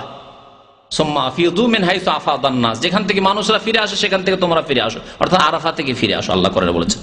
এখান থেকে এই নামকরণ হয়েছে এই তওয়াফের নাম তওয়াফুল ইফাদা। এই তওয়াফকে ফিকর কিতাবাইতে লিখেছে তওয়াফে জিয়ারা, তওয়াফুজ জিয়ারা। জিয়ারা আপনার আসল লক্ষ্য উদ্দেশ্য হচ্ছে এই বাইতুল্লাহর এই ফরজ হজের তওয়াফ করা, এজন্য এই তওয়াফের নাম হচ্ছে তওয়াফে জিয়ারা। এই তওয়াফের নাম হচ্ছে তওয়াফুর রুকুন, তওয়াফুল ফরজ। জি, এই তওয়াফের রামালও নেই আর ইজতিবাও নেই, কারণ আপনি সাধারণ লেবাস পোশাকে আছেন, আর রামালও নেই এতে, যে তওয়াফে কদমে বলেছি। 7 চক্কর দিলেন, তওয়াফ হয়ে গেল। আপনি যে কোনো জায়গায় মাকাম ইব্রাহিম পিছনে হলে ভালো, না হলে যে কোনো জায়গায় 2 রাকাত নামাজ পড়েন, তওয়াফ শেষ হয়ে গেল। হজে তামাত্তু যেহেতু করেছেন মনে রাখবেন, সুতরাং কি করতে হবে? এখন সাফা মারওয়ার সাই করতে হবে। সাফা মারওয়ার সাই যেভাবে উমরাতে করলেন সেভাবে আপনি সাফা মারওয়ার সাই করবেন, ওইভাবেই দোয়া করবেন। সাফা মারওয়া যখন সাই করা হয়ে গেল, তখন আপনার হজের সমস্ত কাজ প্রায় শেষ হয়ে গেল। এখন আপনি কি হয়ে গেলেন?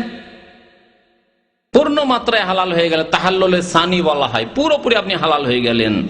এখন আপনার জন্য স্ত্রী পর্যন্ত হালাল, যদিও সামান্য কিছু হজের কাজ বাকি আছে, কিন্তু হজে যেহেতু আসল কাজগুলি হয়ে গেছে, সেই জন্য আপনার জন্য সব কিছুই হালাল, যা আল্লাহ হালাল করেছেন। তা যা হারাম করেছেন সবসময় হারাম। এ হজ শেষ হয়ে গেল। আপনি সন্ধ্যা হওয়ার আগে আগে ফিরে চলে যান কোথায়? মেনায়, কারণ মেনাতে রাত্রি যাপন করতে হবে। এখন আপনার কাজ কি বাকি? 11 তারিখের রাত, 12 তারিখের রাত মেনায় যাপন করা হচ্ছে ওয়াজিব। যদি ছুটে যায়, আপনি বিলম্ব করে রাত 12টা 1টায় গেলেন, রাতের অধিকাংশ অংশ রাস্তায় কেটে গেল, মক্কাতে কেটে গেল, তাহলে ওয়াজিব ছুটে যাবে, আপনাকে দম দিতে হবে, কোরবানির জন্য খেসারত দিতে হবে। খবরদার এরকম কাজ করবেন না। আর বিদাতীদের ফতোয়া শুনবেন না, কারণ বাংলাদেশ থেকে সে এক শ্রেণীর লোকেরা ফতোয়া দেয় যে মিনা 11-12 থাকা নাকি সুন্নত। না, সহি হুকুম হচ্ছে যে নবী করিম সাল্লাল্লাহু আলাইহি ওয়াসাল্লাম সাহাবায়ে কেরামকে কাউকে অনুমতি দেন না, শুধুমাত্র যারা জমজমের পানি পান করে তো বালতি দিয়ে উঠিয়ে উঠিয়ে তাদেরকে অনুমতি দিয়েছিলেন সুকিয়া জমজমের জন্য, আর অনুমতি দিয়েছিলেন উটের রাখালদেরকে, যে উটের রাখালকে উটের কাছেও থাকতে হবে সেই জন্য। আর বাকি কাউকে অনুমতি দেননি যে তারা মিনার বাইরে রাত কাটাবে। রাত্রিকে মিনায় কাটান 11 তারিখে। 11 তারিখের দিন যখন হয়ে গেল, তখন মাত্র 2টি কাজ। একটি কাজ হচ্ছে 3টি জামরাতকে 3 সাথে 21টি করে পাথর মারা। প্রথম উলা মারবেন, তারপরে উস্তা মারবেন, 2টিতে মারবেন। পাথর মারা পরে দোয়া করবেন, ওখানে একটু এগিয়ে গিয়ে কিবলামুখী হয়ে দোয়া করবেন। প্রথম জামরাতেও দ্বিতীয় জামরাতেও আপনি পাথর মারার পরে দোয়া করবেন। 10 তারিখে কিন্তু দোয়া করা ছিল না। আর জামরে আকবাতে আজকেও দোয়া নেই। এই একটি কাজ হয়ে গেল, 3টি জামরা 3 সাথে 21টি পাথর মারা। আর রাত্রি আবার 12 তারিখের রাত্রে আসে, সেই রাত্রি আবার মেনায় যাপন করে। এখন মাত্র এই 2টি কাজ। আবার 12 তারিখের দিন যখন হলো, এই যে পাথর মারবেন, সেই পাথর মারা সম্পর্কে আরো ভালো করে শুনে রাখুন যে এই পাথর মারার ওয়াক্ত শুরু হবে মাথার ওপর থেকে সূর্য গড়ে যাওয়ার পরে, তার আগে নয়। তার আগে পাথর মারা জায়েজ নয়। তার আগে পাথর মারা ওই রকমই ঠিক নয় আপনার জন্য যথেষ্ট হবে না, যেমন আপনি নামাজের সময় হওয়ার আগেই যদি নামাজ পড়েন হবে না। জোহরের নামাজ সকাল 10:30টায় 10টার সময় পড়ে নেন, হবে নামাজ? হবে না। মাগরিবের নামাজ বিকাল 5টার সময়, 5টা কেন, আজকাল তো ডুবে যাচ্ছে 5টা, এখানে আপনি 4টার সময় যদি মাগরিবের নামাজ পড়েন হবে? এখন যদি ফজর নামাজ পড়ে ঘুমিয়ে যান, যে ফজর নামাজে তো খুব ফজিলত শুনেছি, আর আমি ফজরে জাগতেও পারি না, তো যাক ফজরটা পড়েই শুয়ে যায়, হবে? হবে না। ওই রকমই কেউ যদি সকালবেলা 11 তারিখে 12 তারিখে পাথর মারে, তার পাথর মারা হবে না।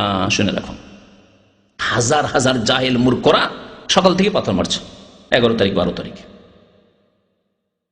আপনি জাওয়ালের পরে যাবেন, বিকেল বেলা যাবেন, সন্ধ্যার আগে আগে যাবেন। যদি ভিড় থাকে আপনার কাছে, মহিলা থাকে, রাত্রে যান, অসুবিধা নেই, রাত্রে সারা রাত মারেন, কোনো অসুবিধা নেই, ফজর আগে আগে পর্যন্ত মারেন। 11 তারিখ আর 12 তারিখে পাথর মারবেন। তারপরে যদি আপনাকে চলে আসতে হয়, তাহলে 12 তারিখে পাথর মেরে মাগরিব হওয়ার আগে আগে মেনা থেকে আপনি বেরিয়ে পড়েন। মেনায় আর ফিরে যাবেন, মিনার মাঠ থেকে বেরিয়ে পড়েন।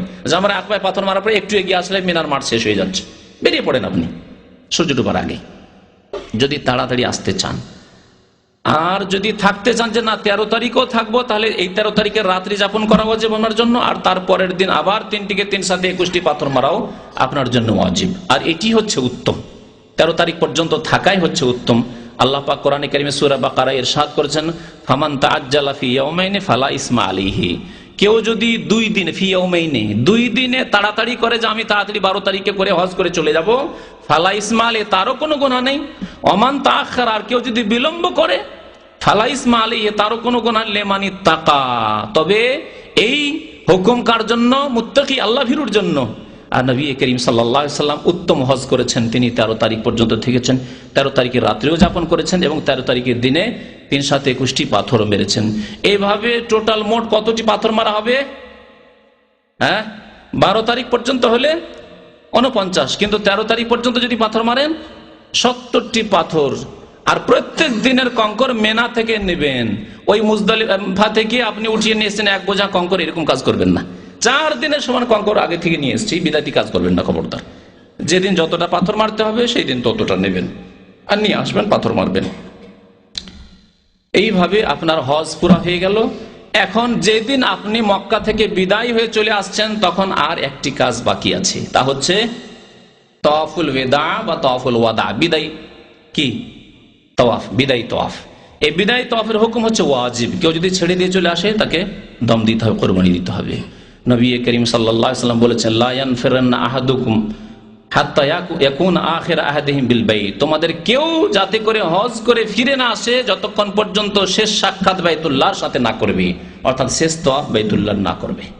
তবে কারো যদি মহিলাদের ক্ষেত্রে মাসিক ঋতু চলে আসে অথবা বাচ্চা ভূমিষ্ঠ হয়ে যায় আর শুধু এই বিদায় তাওয়াফ বাকি আছে, তাহলে আর থাকার কোনো প্রয়োজন নেই। তাদের ক্ষেত্রে নবী করিম সাল্লাল্লাহু আলাইহি ওয়াসাল্লাম ছাড় দিয়েছেন, বলেছেন অসুবিধা নেই। সাফিয়া রাদিয়াল্লাহু তাআলা আনহা, নবী সাল্লাল্লাহু আলাইহি ওয়াসাল্লামের জাওজায়ে মুহতারামা, তার এইরকমই মাসিক ঋতু চলে এসেছিল। নবী করিম সাল্লাল্লাহু আলাইহি ওয়াসাল্লাম শুনতে পেলেন, বললেন, আহা বেসাতুনা হিয়া, সে কি আমাদেরকে এরকম এখানে বেঁধে রেখে দিবে, থাকতে হবে, তার জন্য এতগুলি লোককে থাকতে হবে নাকি, আমাকেও থাকতে হবে নাকি? তখন মা আয়েশা রাদিয়াল্লাহু তাআলা আনহা অন্যান্য আজওয়াজে মুতাহহারাত বললেন যে, ইয়া রাসূলুল্লাহ, ইন্নাহা তাফাত তাওয়াফাল ইফাজা, তার তাওয়াফ ইফাজা রুকুন তাওয়াফ করা হয়ে গেছে। তখন নবী করিম সাল্লাল্লাহু আলাইহি ওয়াসাল্লাম বললেন, ফালা ইজান, তাহলে আর থাকার কোনো প্রয়োজন নেই। এই ওয়াজিব তাওয়াফ হায়েজওয়ালি বা ঋতুবতী মহিলার ক্ষেত্রে এবং বাচ্চা ভূমিষ্ঠ হওয়ার পরে যে রক্ত আসে এইসব নেফাসওয়ালি মহিলার ক্ষেত্রে মাফ রয়েছে, ফালা ইজান, তাহলে কোনো অসুবিধা নেই। এইভাবে ইনশাআল্লাহ তাআলা আপনার হজ পুরা হয়ে গেল। আল্লাহ পাক রব্বুল আলামিন যেন আমাদের হজ কবুল করেন। যেসব ভাইরা হজ করেছেন আল্লাহ যেন তাদের হজ কবুল করেন। যেসব ভাইরা হজ করতে যাবেন তাদেরকে যেন সুন্দরভাবে সুন্নত মোতাবেক হজ আদায় করার তৌফিক যেন দান করেন। আল্লাহ তাদেরও যেন হজ কবুল করেন। যেসব ভাইদের এখনো শক্তি সামর্থ্য হয়নি আল্লাহ তাদেরকে যেন শক্তি সামর্থ্য দান করেন। আল্লাহ আমাদের রুজিতে যেন বরকত দান করেন, আমাদের স্বাস্থ্য শরীরে যেন বরকত দান করেন, আমাদের সন্তান সন্ততি ছেলে মেয়েতে যেন বরকত দান করেন। আল্লাহ আমাদের দুনিয়াতেও বরকত দান করেন, আল্লাহ আখিরাতের কাজেও যেন বরকত দান করেন। রব্বানা আতিনা ফিদ দুনিয়া হাসানা ওয়া ফিল আখিরাতি হাসানা ওয়া কিনা আযাবান নার। ওয়া সাল্লাল্লাহু আলা নবিয়িনা মুহাম্মদ ওয়া আলা আলিহি ওয়া সাহবিহি আজমাইন।